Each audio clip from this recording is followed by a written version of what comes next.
السلام عليكم ورحمة الله وبركاته. أعوذ بالله من الشيطان الرجيم. بسم الله الرحمن الرحيم.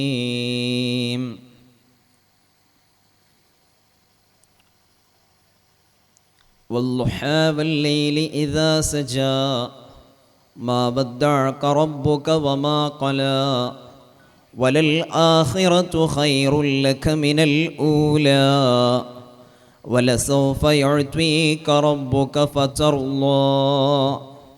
صدق الله العلي العظيم وصدق وبلغ رسوله النبي الكريم ونحن على ذلك من الشاهدين الشاكرين والحمد لله رب العالمين. يا غوث كل ورى قطب السماء وثرى يا ابن الرسول سرى ليلا عجيب سرى تاج الكرام الشراف الكمل الكبرى عنكم رضا أنبرا يا محي الدين يا محي الدين يا محي الدين يا محي الدين عبد القادر الجيلاني. അല്ലാഹു തആല ബഹുമാനപ്പെട്ട സുൽത്താനുൽ ഹിന്ദ് സയ്യിദുന ഖാജ മുഈനുദ്ദീൻ ചിസ്തിൽ അജ്മീരി ഖുദ്ദസുല്ലാഹു സിർറഹുൽ അസീസ് തങ്ങളുടെയും അവിടുത്തെ വാപ്പുപ്പന്മാരുടെ മുഴുവനത്തിൻ്റെയും പരിശുദ്ധരായ അള്ളാഹുവിൻ്റെ നബി തുരിമേനി മുഹമ്മദുർ റസൂലുള്ളാഹി സ്വല്ലല്ലാഹു അലൈഹി വസല്ലമ തങ്ങളുടെയും എല്ലാ മഹാത്മാക്കളുടെയും ബറക്കത്ത് കൊണ്ട് നമ്മുടെ ഈ സദസ്സ് സ്വീകരിക്കുമാറാകട്ടെ. നമ്മുടെ പ്രവർത്തനങ്ങൾ ഈ സ്ഥാപനത്തിൻ്റെ സാരഥിയായ പ്രിയപ്പെട്ട ഷാഫി തക്കാഫി ഉസ്താദിൻ്റെ പ്രവർത്തനങ്ങൾ അല്ലാഹു തആല മുഴുവനും സ്വീകരിക്കുമാറാകട്ടെ. ധാരാളം പരിശുദ്ധ സുന്നത്ത് ജമാഅത്തിന് വേണ്ടി സേവനം നടത്തുവാൻ ഈ ഒരു പരിശുദ്ധമായ പ്രസ്ഥാനം അഭിവൃദ്ധിയിൽ നിന്ന് അഭിവൃദ്ധിയിലേക്ക് ഉയർത്തിക്കൊണ്ടുപോകാൻ അല്ലാഹു തആല മഹാത്മാക്കളായ പരിശുദ്ധ മശായിഖിൻ്റെ എല്ലാവിധത്തിലുള്ള സഹായവും കരുത്തും അല്ലാഹു തആല അദ്ദേഹത്തിന് നൽകുമാറാകട്ടെ എന്ന് ദുആ ചെയ്യുകയാണ്. ഈ വേദിയിൽ ഉപവിഷ്ടരായിട്ടുള്ള ബഹുമാനപ്പെട്ട സയ്യിദ് അവർകൾ, ഞാൻ എൻ്റെ കുഞ്ഞുകാലത്ത് വളരെ ചെറിയ പ്രായത്തിൽ ഏതാണ്ട് ഒരു 5-8 വയസ്സുള്ള സമയത്ത് എൻ്റെ നാട്ടിലെ ചെറിയ ഒരു മദ്രസയിൽ ഒരു മതപ്രഭാഷണ പരമ്പരയിൽ പ്രസംഗിക്കാൻ വന്ന ബഹുമാനപ്പെട്ട കമ്പളപ്പെട്ടു DK ഉമർ സഖാഫി ഉസ്താദ്. ഞാൻ ഇന്നും ഓർക്കുകയാണ് ഉസ്താദിനെ. അന്ന് ഉസ്താദ് മർക്കദ് സഖാഫത്ത് സുന്നിയിൽ നിന്ന് പഠിച്ചിറങ്ങി. എവിടെയാണ് ഉസ്താദ് ജോലി എന്ന് ഞാൻ ശരിക്കും ഓർക്കുന്നില്ല.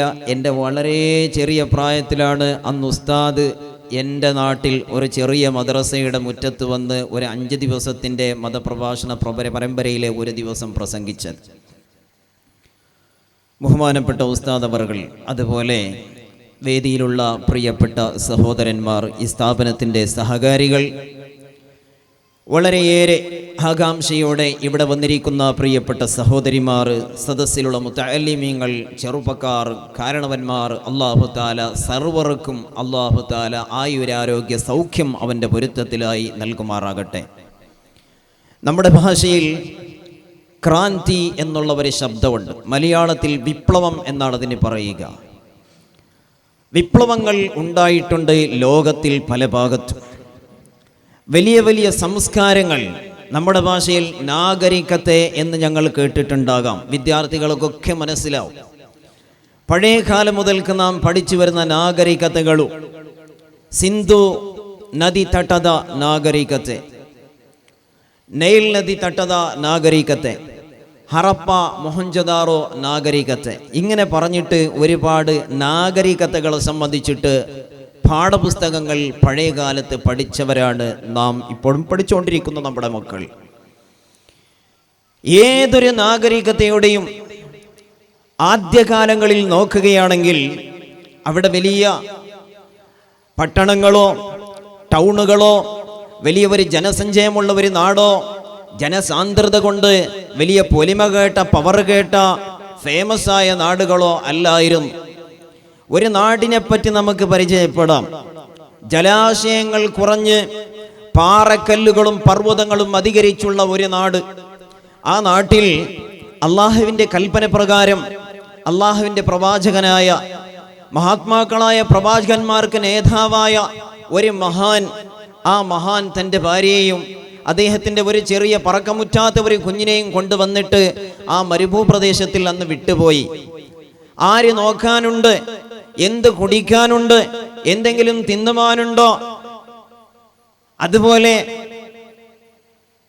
ശക്തമായ സൂര്യന്റെ ചൂടിന് തണലേകാൻ പറ്റിയ വൃക്ഷങ്ങളുണ്ടോ? ഒന്നുമില്ലാതിരുന്ന ഒരു നാട്ടിൽ എൻ്റെ ഭാര്യയും എൻ്റെ ഈ ചെറിയ കുഞ്ഞിനെയും ആര് നോക്കും എന്ന് പോലുള്ള ചോദ്യത്തിന് പോലും ഉത്തരം കിട്ടാതെ എല്ലാം അല്ലാഹുവിൽ ഭരമേൽപ്പിച്ച് ഖലീലുല്ലാഹ്, അല്ലാഹുവിൻ്റെ ചങ്ങാതി എന്ന അപരനാമത്തിന് വിധേയരായ സയ്യിദുനാ ഖലീലുല്ലാഹി ഇബ്രാഹിം നബി അലൈഹി സ്വലാത്തു വസ്സലാം.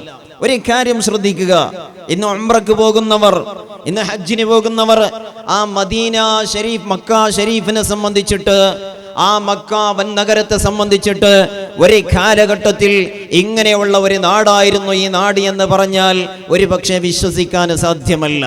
പക്ഷേ അള്ളാഹുവിന് വളരെയേറെ മഹത്വപ്പെട്ട ഒരു വലിയ ഒരു ലക്ഷ്യം, അള്ളാഹുവിന് വലിയ ഒരു ലക്ഷ്യമുണ്ടായിരുന്നു ആ നാട്ടിൽ. അതാണ് പിൽക്കാലത്ത് ഇസ്മായിൽ നബി അലൈഹി സ്വലാത്തു വസ്സലാമിലൂടെ മഹാനരായ സയ്യിദുനാ ഖലീലുല്ലാഹി ഇബ്രാഹിം നബി അലൈഹി സ്വലാത്തു വസ്സലാമിൻ്റെ മക്കൾ ഇസ്രായേല്യർ എന്നും ഇസ്മായിലുകളെന്നും രണ്ട് താവഴിയായി സഞ്ചരിച്ചപ്പോൾ അതിൻ്റെ അവസാനത്തെ കണ്ണിയായി അഷ്റഫുൽ ഖൽഖ് മുഹമ്മദുർ റസൂലുള്ളാഹി സ്വല്ലല്ലാഹു അലൈഹി വസല്ലമ തങ്ങൾ ഭൂജാതരാകുന്നത് ആ നാട്ടിലാണ്. അതിൻ്റെ ശേഷം ആ നാട് നാഗരികതയുടെ വലിയ പാട്ടാണ് പാടിയത്. ഇന്നോ ലോകത്തിന്റെ കേന്ദ്രബിന്ദുവാണ് പരിശുദ്ധമായ മക്ക ഷരീഫ്. ആ മക്ക ഷരീഫിലാണ് ജനലക്ഷങ്ങൾ ഒരുമിച്ച് കൂടുന്നത്. പ്രപഞ്ചത്തിലെ ഏറ്റവും അധികം ജനക്കോടികൾ ജനസഞ്ചയമായി ഒരുമിച്ച് കൂടുന്ന തീർത്ഥാടന കേന്ദ്രം. ലോക മുസ്ലിമീങ്ങൾ 5 നേരവും അതല്ലാത്ത സമയങ്ങളിലും നിസ്കരിക്കാൻ തോന്നുമ്പോഴൊക്കെ, സുജൂദിന് തോന്നുമ്പോഴൊക്കെ, അവർ സാഷ്ടാംഗം നമിക്കാൻ ഇച്ഛിക്കുമ്പോഴൊക്കെ ആ സത്യവിശ്വാസികൾ മുന്നിടുന്ന പരിശുദ്ധമായ ഗേഹം, ആ പരിശുദ്ധ കഅബ ഷരീഫ് നിലനിൽക്കുന്നത് ആ നാട്ടിലാണ്. ഇന്ന് ലോകത്തിന്റെ ശ്രദ്ധ മുഴുവനും കഅബയിലേക്കാണ്, അതുപോലെ മക്കയിലേക്കാണ്. അവിടെയും ആ നാട് ഒരു വലിയ പട്ടണമോ ഒരു സിറ്റിയോ അല്ല. ഈ ഒരു ചെറിയ നമ്മുടെ ഈ ഒരു അഡ്ഡ എന്ന് പറയുന്ന ഒരു പ്രദേശം എങ്ങാനും പിൽക്കാലത്ത് ഷാഫി സഖാഫി ഉസ്താദ് പഴയ കുറേ മുമ്പ് തന്നെ നേരത്തെ പറഞ്ഞതുപോലെ എൻ്റെ വീട്ടിൽ വരാറുണ്ട്.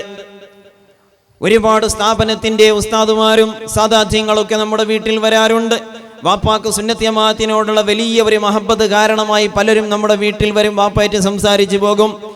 മരണത്തിൻ്റെ കുറച്ച് ദിവസങ്ങൾ മുമ്പ് വരെ രാത്രി 10-10:30 മണി വരെ പുത്തൂരിലും മറ്റു ഇടങ്ങളിലും സുന്നത്ത് ജമാഅത്തിന്റെ സംഘടനാപരമായ പ്രവർത്തനങ്ങൾക്ക് 78 വർഷം പ്രായമുണ്ടായിരുന്ന ആ മനുഷ്യൻ പോയോണ്ടിരുന്നത് ഞാൻ ഓർക്കുകയാണ്.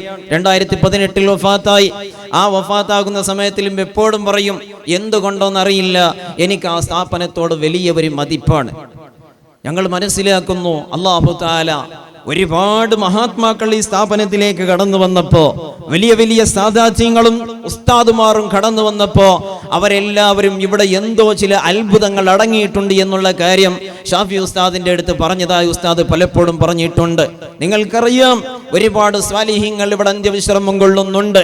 പഴയ കാലത്ത് ഇവിടെ വലിയ വലിയ പിശാചുക്കൾക്കും പൈശാചിക ബാധ ഏറ്റ ആളുകൾക്കും ഇവിടെ ശമനം ലഭിച്ചിരുന്ന ഒരു അഭയ കേന്ദ്രമായിരുന്നു അത്രേ ഈ അഡ്ഡ എന്ന് പറയുന്ന ഈ പള്ളിയുടെ പരിസരം. ഇവിടെ കഴിഞ്ഞ കൊറോണ കാലത്ത് ഒരാൾ മരണപ്പെട്ട സമയത്ത് ആ മരണപ്പെട്ട വ്യക്തിയെ, ഇവിടെ ഈ നാട്ടിൽപ്പെട്ട ഒരു വ്യക്തി നിങ്ങൾക്കറിയാൻ, എനിക്കറിയില്ലല്ലോ, പക്ഷേ എന്റെ ശബ്ദം ഓൺലൈനായി കേൾക്കുന്ന ഈ പരിശുദ്ധമായ പ്രസ്ഥാനത്തിന്റെ മുഹിബ്ബീങ്ങളായ ഇതിന്റെ ഈ സ്ഥാപനത്തെ സ്നേഹിക്കുന്നവരായ ആളുകൾ ഇത് ചിലപ്പോൾ അറിഞ്ഞിരിക്കണമെന്നില്ല. അതുകൊണ്ടാണ് ഞാനിത് പറയാനുള്ള കാരണം. കൊറോണ സമയത്തിൽ മരണപ്പെട്ട ഒരു വ്യക്തിയെ അടക്കം ചെയ്യുവാൻ വേണ്ടി ഖബർ കുഴിച്ച സമയത്ത് പതിറ്റാണ്ടുകൾക്ക് മുമ്പ് മരണപ്പെട്ടു പോയ ഒരു നല്ല മനുഷ്യന്റെ മയ്യിത്ത് ഖബറിൽ അതേപോലെ കിടക്കുന്നതായി കണ്ടത് ഈ നാട്ടുകാരാണ്. അപ്പോ അല്ലാഹു തആല ഇഷ്ടപ്പെട്ട സ്വാലിഹീങ്ങളൊക്കെ ഇവിടെ അടങ്ങിയിട്ടുണ്ട്. പടച്ചവന്റെ പൊരുത്തം നേടി മരണപ്പെട്ട പലരും ഇവിടെ അടങ്ങിയിട്ടുണ്ട് എന്നുള്ളതിനേക്ക് നമുക്ക് പ്രമാണമാണത്. അതുകൊണ്ട് തന്നെ ഇവിടെ ദുആഇന് ഇജാബത്തുണ്ടാകുന്ന സ്ഥലമെന്ന് നമുക്ക് മനസ്സിലാക്കാം. ഇവിടെ പല അഭീഷ്ടകളും സിദ്ധിക്കുകയും പല വിഷമങ്ങളും അല്ലാഹു തആല ദൂരീകരിക്കുകയും ചെയ്യുന്ന ഒരു സ്ഥലമാണെന്നും നമുക്ക് മനസ്സിലാക്കാം. പ്രിയപ്പെട്ടവരെ, അല്ലാഹു തആല ഖിയാമത്ത് നാൾ വരെ ഈ നാട്ടിന്റെ മഹത്വം, ഈ ഇടത്തിന്റെ മഹത്വം നിലനിർത്തി തരുമാറാകട്ടെ. ഇവിടെ നടക്കുന്ന ദർസ്, ഉസ്താദിന്റെ ശ്രമം, ഇവിടുത്തെ ഉസ്താദുമാരുടെ പ്രയത്നം മുഴുവനും സ്വീകരിച്ച് ഇത് ഉന്നതിയിൽ നിന്ന് ഉന്നതിയിലേക്ക് അല്ലാഹു തആല കൊണ്ടുപോകുമാറാകട്ടെ എന്ന് ദുആ ചെയ്യുകയാണ്. ഇന്നീ സദസ്സ് ബഹുമാനപ്പെട്ട സയ്യിദുനാ ഖാജ ഗരീബ് നവാസ് മഈനുദ്ദീൻ ജിസ്തിൽ അജ്മീരി ഖദ്ദസല്ലാഹു തആല സിർറഹുൽ അസീസ് തങ്ങളുടെ പേരിൽ ഉണ്ടാക്കിയതാണ്. നമുക്കിവിടെ ദുആ ചെയ്തു തരുവാൻ വേണ്ടി, ഉപദേശം നൽകുവാൻ വേണ്ടി വലിയ ഒരു സയ്യിദ് അവർകൾ കേരളത്തിൽ നിന്ന് വരുന്നുണ്ട്. ഞങ്ങളെല്ലാവരും കാത്തിരിക്കുകയാണ്. പ്രിയമുള്ളവരെ, അള്ളാഹുവിന്റെ മഹാത്മാക്കളായ ഔലിയാക്കന്മാർ, ഖാജ തങ്ങളെ സംബന്ധിച്ചിട്ടാണ് എനിക്ക് നിങ്ങളോട് പറയാനുള്ളത്. ഒരുപാട് സ്ത്രീകൾ വന്നിരിക്കുന്നത് കാണുന്നു. അവിടെ ഖാജ തങ്ങളെ സംബന്ധിച്ചിട്ടാണ് നമുക്ക് ചിലത് ഇവിടെ പറയുവാനുള്ളത്. ആരാണ് ഖാജ മുഈനുദ്ദീൻ ചിശ്തി അജ്മീരി? ബഹുമാനപ്പെട്ട DK സഖാഫി ഉസ്താദ് ഇവിടെ റജബ് മാസത്തിന്റെ മഹത്വത്തെ സംബന്ധിച്ചും എന്തുകൊണ്ട് റജബിന് മഹത്വം ലഭിച്ചു എന്നുള്ളതിനെ സംബന്ധിച്ചിട്ടൊക്കെ നമുക്ക് ഒരുപാട് കാര്യങ്ങൾ പറഞ്ഞു തന്നു. നാം മനസ്സിലാക്കുക, ഈ മഹത്വപ്പെട്ട റജബ് 6-നാണ് ബഹുമാനപ്പെട്ട സയ്യിദ്ന സുൽത്താനുൽ ഹിന്ദ് വഫാത്തായി പോയത്. ഈ റജബ് മാസത്തിൽ തന്നെയാണ് ബഹുമാനപ്പെട്ട ഖാജ തങ്ങൾ ജനിച്ചതും വഫാത്തായതും റജബ് മാസത്തിലാണ്. മഹാനവറുകൾ ആരാണ്? വലിയ ഒരു സ്നേഹത്തിന്റെ, വിശദീകരിക്കാൻ ഭാഷയില്ലാത്ത, ഭാഷയിൽ ഒതുങ്ങാത്ത വലിയ ഒരു ഇലാഹിയായ അനുരാഗത്തിന്റെ മധുരം നുകർന്ന ഒരു വലിയ മഹാൻ. ആ മധുരം നുകർന്നതിന്റെ കാരണമായി ഈ സുവിശാലമായ ഇന്ത്യൻ ഉപഭൂഖണ്ഡത്തിൽ ഇസ്ലാമിക ചൈതന്യത്തിന്റെ അതിന്റെ വിപ്ലവ പടപ്പാട്ടിന് തുടക്കം കുറിച്ച മഹാനാണ് ബഹുമാനപ്പെട്ട സയ്യിദ്ന ഖാജ തങ്ങൾ. മധുരം അത് എല്ലാവർക്കും ഇഷ്ടമുള്ള ഒരു കാര്യമാണ്. അനുരാഗത്തിന്റെ മാധുര്യം, ഇലാഹിയായ അനുരാഗം എന്ന് പറഞ്ഞാൽ അള്ളാഹുവിനോടുള്ള സ്നേഹത്തിന്റെ ആ ഒരു മാധുര്യം അത് എവിടെ കിട്ടും? അത് ബേക്കറിയിൽ കിട്ടില്ല, അത് ഹോട്ടലിൽ കിട്ടില്ല. യൂട്യൂബ് നോക്കിയിട്ടൊക്കെ നമ്മുടെ ഉമ്മമാരെ ധാരാളം ഫുഡുകൾ ഉണ്ടാക്കുന്നു. സുബ്ഹാനല്ലാഹ്, ഫുഡ് ഉണ്ടാക്കിയിട്ട് മാപ്പിളക്കും മക്കൾക്കൊക്കെ ധാരാളം തിന്മാൻ കൊടുക്കുന്നു. എന്തെങ്കിലും സംഭവിച്ച് വയറിളക്കൊക്കെ സംഭവിച്ചിട്ടുണ്ടെങ്കിൽ വീട്ടുകാർക്ക് തന്നെ സംഭവിക്കട്ടെ. അത് കഴിഞ്ഞിട്ട് വ്യത്യസ്തമായ വിഭവങ്ങൾ, ഫലഹാരങ്ങൾ, സ്വീറ്റ്സുകൾ, കേക്കുകൾ, ഫുഡിങ് ഐറ്റംസുകൾ എല്ലാം യൂട്യൂബ് ഒരു ഭാഗത്ത് ഇങ്ങനെ തുറന്നു വെച്ചിട്ട് അതനുസരിച്ചിട്ട് കുറേ കാര്യങ്ങളൊക്കെ ഉണ്ടാക്കിയിട്ട് വൈകുന്നേര സമയങ്ങളിൽ ഉസ്താദുമാർക്കും തിന്നാൻ കൊടുക്കും. ചിലപ്പോൾ ഉസ്താദിന് രാത്രി ഭക്ഷണം തന്നെ കഴിക്കാൻ മടുപ്പായിരിക്കും. അത്ര കണ്ട് ബാറ്റിന് വിഷമമുണ്ടാവും യൂട്യൂബ് ഭക്ഷണങ്ങൾ. ഇതാണ് ഇന്നത്തെ കാലം. ആ മധുരമൊന്നുമല്ല ഞങ്ങൾ സംസാരിക്കുന്നത്. മധുരം പലർക്കും ഇഷ്ടമാണ്, ലഡ്ഡു ഇഷ്ടമാണ്, ജിലേബി ഇഷ്ടമാണ്. മധുര പലഹാരങ്ങൾ നമ്മുടെ മൗലിദിന്റെ സദസ്സുകളിൽ കൊണ്ടുവന്ന് ഞങ്ങൾ തബറുക്കിന് വെക്കാറുണ്ട്. പക്ഷേ നാം ഒരു കാര്യം മനസ്സിലാക്കണം, അത് എന്ത് മധുരമാണ്, അത് എന്ത് മധുരമാണത്? ആർക്കാണത് ഇഷ്ടമുള്ളത്? എന്ത് വേണം? കട്ടൻ ചായ വേണം, കണ്ണച്ചായ വേണം, അല്ലേ? കണ്ണച്ചായ വേണം. പന്താരത്തിൽ ജാസ്തി ആയിട്ടുള്ളവർ. കാരണം എന്തേ? നക്ക് മധുര ഇഷ്ടം. പിന്നെ ഫുഡ് പിന്നെ ചോറുണ്ട്. പിന്നെ മങ്ങിൽ തൗത്ത് വെച്ച് വലിയ ഹാളിൽ ഇപ്പം മങ്ങിൽ നടന്നുകൊണ്ടുണ്ടു. ആ മങ്ങിൽ നടക്കുന്ന സമയത്തിൽ ആ മങ്ങിൽ തൗത്ത് വലിയ ആൾമാരെല്ലാം കൂടിയിട്ട് നല്ല ഉഷാറായിട്ട് ബിരിയാണിയെല്ലാം തിന്നിട്ട് ചിക്കൻ്റെ കാലെല്ലാം കടിച്ചു പൊട്ടുവാട്ടി പറത്ത് പറമ്പത്തുകോ അവിടെ ജിലേബി ഇക്കിട്, അതുപോലെ നല്ല ടേസ്റ്റി ആയിട്ടുള്ള കട്ട ചായ വെച്ച് കണ്ണച്ചായ അവിടെ വെച്ചിട്ട് ഇക്കിടാറ്. അതെല്ലാം കുടിക്കുമ്പോഴത്തേക്ക് മനുഷ്യന്മാർക്ക് ഒരു സന്തോഷമാവും. നോക്കറു അങ്ങനെ ആയിട്ടിക്കിട് എല്ലാം ഉണ്ട്. അതിൻ്റെ അപ്പുറത്തെ ഒരു അനാചാരം കൂടിയിട്ടുണ്ട് വന്നോണ്ടുണ്ടോ. ഈ സമയത്തുള്ള നനപ്പുക വന്നത് ഞാൻ ചൊന്നോട്ടില്ലേ. നിങ്ങൾ നോക്കറു, ഇന്നത്തെ നാളിൽ ആളുകൾക്ക് വീടുകളിൽ സൗകര്യം കുറഞ്ഞപ്പോൾ, അതുപോലെ നവലോകക്രമത്തിന്റെ ഭാഗമായി വിശാലമായ രീതിയിൽ കല്യാണാദി കാര്യങ്ങൾ നടത്തുവാൻ വേണ്ടി പഴയ കാലത്തേതുപോലെയല്ല മനുഷ്യന്മാർ ഈ പുതിയ ലോകത്തിൽ ഹാളുകളും ഓഡിറ്റോറിയങ്ങളിലുമാണ് പരിപാടികൾ നടത്തുന്നത്. ഓഡിറ്റോറിയത്തിന്റെ വാതിലുകൾ, അതേപോലെ ഒരു ടേബിളിൽ കുറെ കുടിക്കാൻ ഷർബത്തും കാര്യങ്ങളെല്ലാം ഒരുക്കി വെച്ചിട്ടുണ്ടാകും. ഇന്നത്തെ പുതിയ ജീവിതത്തിന്റെ ഒരു അനാചാരമായി ഒരു കല്യാണത്തിന്റെ ഓഡിറ്റോറിയത്തിലേക്ക് കയറി ചെല്ലുന്ന സമയത്ത്, ഒരു പരിശുദ്ധമായ നിക്കാഹിന് വേണ്ടി ആളുകളെ വിളിച്ചു കൂട്ടുന്ന സമയത്ത്, പഴയ കാലത്തൊരു സംസ്കാരമുണ്ടായിരുന്നു. വീട്ടിലേക്ക് കല്യാണത്തിന് വേണ്ടി ആളുകളെ ക്ഷണിക്കും. എന്നിട്ടോ വീട്ടിന്റെ പന്തലിന്റെ വാതിക്കൽ വീട്ടുകാരനോ വീട്ടുകാരുമായി ബന്ധപ്പെട്ട ആളുകളോ നിൽക്കും. എന്നിട്ടോ ആ വരുന്ന ആളുകളെ സ്വീകരിച്ചും പുഞ്ചിരിയോടെ സ്വീകരിക്കും. എന്നിട്ട് അവരെ ഒരു സ്ഥലത്തിൽ ഇരുത്തിയിട്ടാണ് അവരുടെ അരികിലേക്ക് കുടിക്കാൻ വേണ്ടി സാധനം കൊണ്ടുപോകുന്നത്. ഇന്നൊക്കെ എന്താ സംഭവിച്ചുകൊണ്ടിരിക്കുന്നത്? ഓഡിറ്റോറിയത്തിന്റെ വാതിക്കലുണ്ട് ഒരു ടേബിളിന്റെ മുകളിൽ കുറെ ഗ്ലാസുകൾ അടുക്കി വെച്ചിട്ടുണ്ടാകും. വരുന്ന ആളുകൾ മുഴുവനും അവിടെ നിന്ന് കുടിക്കണം. നമ്മുടെ ഉമ്മമാരും സഹോദരിമാരെല്ലാം പർദയുടെ അവരുടെ മുഖമക്കനെ അങ്ങോട്ട് പൊക്കിയിട്ട് മെല്ലെ അങ്ങ് കുടിച്ചിട്ട് അകത്തോട്ട് കയറിപ്പോകുന്നത് കാണാം. പക്ഷേ ആ പരിശുദ്ധമായ നിക്കാഹ് കർമ്മത്തിന്റെ തുടക്കത്തിൽ തന്നെ ഒരു അനാചാരത്തിനേക്കാണ് തുടക്കം കുറിക്കുന്നത്. അള്ളാഹുവിന്റെ ഹബീബ് പരിശുദ്ധ മുഹമ്മദുർ റസൂലുള്ളാഹി സ്വല്ലല്ലാഹു അലൈഹി വസല്ലമ തങ്ങൾ പറഞ്ഞു തന്ന പാഠങ്ങളിലെ നോക്കുകയാണെങ്കിൽ, ഒരാൾ നിന്നു കുടിച്ചാൽ അവൻ തൊള്ളക്ക് കൈയിട്ടവൻ ഛർദിക്കണമെന്ന പരിശുദ്ധ ഹദീസ് നമ്മോട് പഠിപ്പിച്ചിട്ടുള്ളത്. അത്ര കണ്ട് ഇസ്ലാം വെറുത്ത സംഭവമാണ് നിന്നു കുടിക്കുക എന്നുള്ള പരിപാടി. ഓഡിറ്റോറിയത്തിന്റെ വാതിൽക്കൽ നിന്നു കുടിക്കുമ്പോ അതിനു വേണ്ടിയുള്ള സംവിധാനങ്ങൾ ഒരുക്കി കൊടുക്കുമ്പോ അവിടെ കുറച്ച് ചെയറുകളും കൂടി ഇട്ട് കൊടുക്കണം. കാരണം എന്തേ? വന്നയാൾ ഇസ്ലാമിന്റെ സംസ്കാര പ്രകാരം ഒന്ന് ഇരുന്ന് കുടിക്കട്ടെ എന്നുള്ള ഒരു ചിന്ത ആ കല്യാണം സംഘടിപ്പിക്കുന്നവർക്കും ആ വീട്ടുകാർക്കും വേണം. ഇത് നാം വളരെയേറെ ശ്രദ്ധിക്കണം. മുതിർന്ന ആളുകൾ അതിനെ സംബന്ധിച്ച് മക്കൾക്ക് ചൊല്ലിക്കൊടുക്കണം, പറഞ്ഞു കൊടുക്കണം. മക്കളെ അത് പാടില്ല, സംസ്കാരം നിർത്തലാക്കണം. ഒന്നുകിൽ ഓഡിറ്റോറിയത്തിന്റെ ഉള്ളിൽ തന്നെ വിതരണം നടത്തണം, അഥവാ കുടിക്കാൻ കൊടുക്കുന്ന സ്ഥലത്ത് കുറച്ച് ചെയറുകൾ അടുക്കി വെക്കണം, അതിലിരുന്നിട്ടെങ്ങാനും കുടിച്ചോളൂ. അല്ലാതെ കണ്ട് പരിശുദ്ധ ഇസ്ലാം ഇഷ്ടപ്പെടാത്ത രീതിയിലാണ് പ്രവർത്തനമെങ്കിൽ ആദ്യം തന്നെ ചെയ്യുന്നത് അള്ളാഹുവിനും റസൂലിനും പൊരുത്തമില്ലാത്ത കാര്യമാണ്. അപ്പൊ ഞാൻ പറഞ്ഞു വന്നത്, മധുരം എല്ലാവർക്കും ഇഷ്ടമാണ്. സത്യത്തിൽ എന്താ സാധനം? എല്ലാത്തിലും ആഡ് ചെയ്യുന്ന സാധനമാണ് സക്കര അഥവാ ഷുഗർ. ഷുഗർ ഇഷ്ടമാണ്, പലർക്കും ഇഷ്ടമാണ്. ലഡ്ഡു തിന്നാൻ ഇഷ്ടമാണ്, ജിലേബി തിന്നാൻ ഇഷ്ടമാണ്. ഭക്ഷണം കഴിച്ചു കഴിഞ്ഞാൽ ഒരു കഷ്ണം മധുരം തിന്നില്ലെങ്കിൽ ചില ആൾക്കാർക്ക് അവരുടെ വയറ്റിന്റെ പ്രശ്നം മാറുന്നില്ല. വയറ്റിന്റെ വിഷമം മാറണമെങ്കിൽ, നാക്കിന്റെ ചാഞ്ചല്യത്തിന്റെ കാഠിന്യം കുറക്കണമെങ്കിൽ ഒരു കഷ്ണം സ്വീറ്റ് കഴിക്കണം. അഥവാ ഒരു ടീസ്പൂൺ പഞ്ചസാര എങ്ങാനും നാക്കിലിട്ടെങ്കിലേ അവന്റെ കൊതിയടങ്ങും. അങ്ങനെയുണ്ട് ചിലർ. സുബ്ഹാനല്ലാഹ്, മനസ്സിലാക്കുക, നാം ഈ ഷുഗർ എന്ന് പറയുന്ന പ്രശ്നം എല്ലായിടത്തുള്ള ഒരു സംഭവമാണ്. ആധുനിക ലോകത്തിലെ ജനങ്ങളുടെ ജീവിതശൈലി രോഗത്തിന്റെ ഒരു രോഗമാണ് ഷുഗർ അഥവാ ഡയബറ്റിക് എന്ന് പറയുന്ന രോഗം. എങ്ങനെയാണ് വരുന്നത്? മനുഷ്യന്റെ ശരീരത്തിലുള്ള രക്തത്തിൽ ഗ്ലൂക്കോസിന്റെ അളവ് കൂടിയിട്ട് ഇൻസുലിൻ കുറഞ്ഞു വരുമ്പോഴാണ് ഷുഗർ ബാധിക്കുന്നത്. ആ മനുഷ്യൻ ഷുഗറിന് വിധേയനാകുന്നത്. അവന്റെ രക്തത്തിൽ ഷുഗർ ഉണ്ട്. ആ മനുഷ്യന്റെ ആന്തരികമായ അവയവങ്ങൾക്ക് കേടുപാടുകൾ സംഭവിക്കുന്നു. അവന്റെ കിഡ്നി പ്രശ്നത്തിന് വിധേയമാകുന്നു. അവന്റെ ആന്തരിക അവയവങ്ങൾക്ക് ക്ഷത ബാധിക്കുന്നു. കാരണം എന്തേ? ഷുഗറാണ്.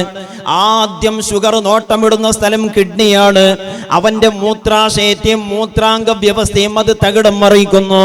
അവന്റെ കാലുകളും അവന്റെ ശരീരത്തിന്റെ ചില ഭാഗങ്ങളും മുറിച്ചു മാറ്റേണ്ടി വരുന്നു ഷുഗർ ഓവറാകുമ്പോ. എന്തേ കാരണം? ഷുഗറാണ്.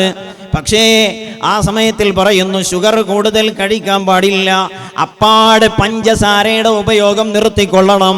അതേപോലെ കലോറി ശരീരത്തിൽ അടിഞ്ഞു കൂടാൻ സമ്മതിക്കരുത്, കലോറി കൂടുതലുള്ള ഭക്ഷണങ്ങൾ കഴിക്കാനും പാടില്ല എന്നെല്ലാം പറഞ്ഞ് വലിയ ടിപ്സ് ഡോക്ടർമാർ നമ്മുടെ മുമ്പിൽ വെച്ച് തരും. നാം മനസ്സിലാക്കുക, ഷുഗർ എന്നുള്ളത് നല്ല ഒരു സംഗതിയല്ല. പഞ്ചസാര എന്നുള്ളത് ഒരു നല്ല പരിപാടിയല്ല. പിന്നെയോ അത് ശരീരത്തിന് ചെയ്യുന്ന ഗുണങ്ങളല്ല, ഗുണത്തെക്കാളേറെ ദോഷമാണ് പഞ്ചസാര വരുത്തി വെക്കുന്നത്. ഞാൻ മധുരത്തെ പറ്റി പറയുമ്പോൾ ഒരു പാഠമാണ്, ഒരു ടിപ്സാ നിങ്ങൾക്ക് തന്നുകൊണ്ടിരിക്കുന്നത്. നാം മനസ്സിലാക്കുക, എന്താ അവിടെ ഉള്ളത്? ഒരു ഫാക്ടറിയിൽ, ഒരു മിൽ ഹൗസ്, ഷുഗർ ഉണ്ടാക്കുന്ന ഫാക്ടറി. ഇപ്പൊ തന്നെ വിജയപുരത്ത് അവിടുത്തെ MLA sugar factory Karnataka state government ബന്ധാക്കിയിട്ട് വലിയ വിഷയമല്ലാതെ ഞങ്ങൾ അറിഞ്ഞിരിക്കും. മനസ്സിലായില്ലേ? ഒരു മിൽ ഹൗസിലേക്ക് കബ്ബു എല്ലാം കരിമ്പെല്ലാം ചെത്തി കൊണ്ടുപോയിട്ട് അവിടെ പീസാക്കിയിട്ട് ഒരു പ്രത്യേക മെഷീൻ ഇട്ടിട്ട് ആ മെഷീന്റെ ഉള്ളിൽ കരിമ്പെല്ലാം ശരിക്കും ജ്യൂസായി അതിന്റെ നീരുകളെല്ലാം എടുത്തിട്ട് കുറച്ച് ദിവസങ്ങൾക്ക് ശേഷം അതിന്റെ പ്രത്യേക പ്രോസസ്സിംഗ് കാര്യങ്ങളെല്ലാം നടത്തുവാനുണ്ട്.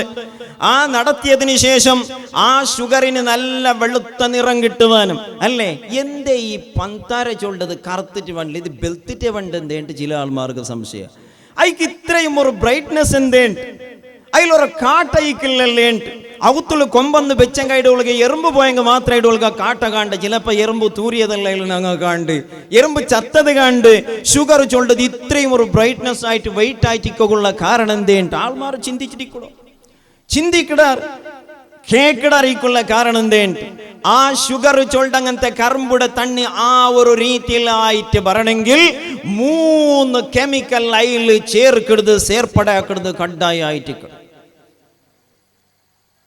കാൽസ്യം ഹൈഡ്രോക്സൈഡ് 1, പിന്നെ സൾഫർ ഗ്യാസ് 2, പിന്നെ ഫുഡ് ഗ്രേഡ് കെമിക്കൽ.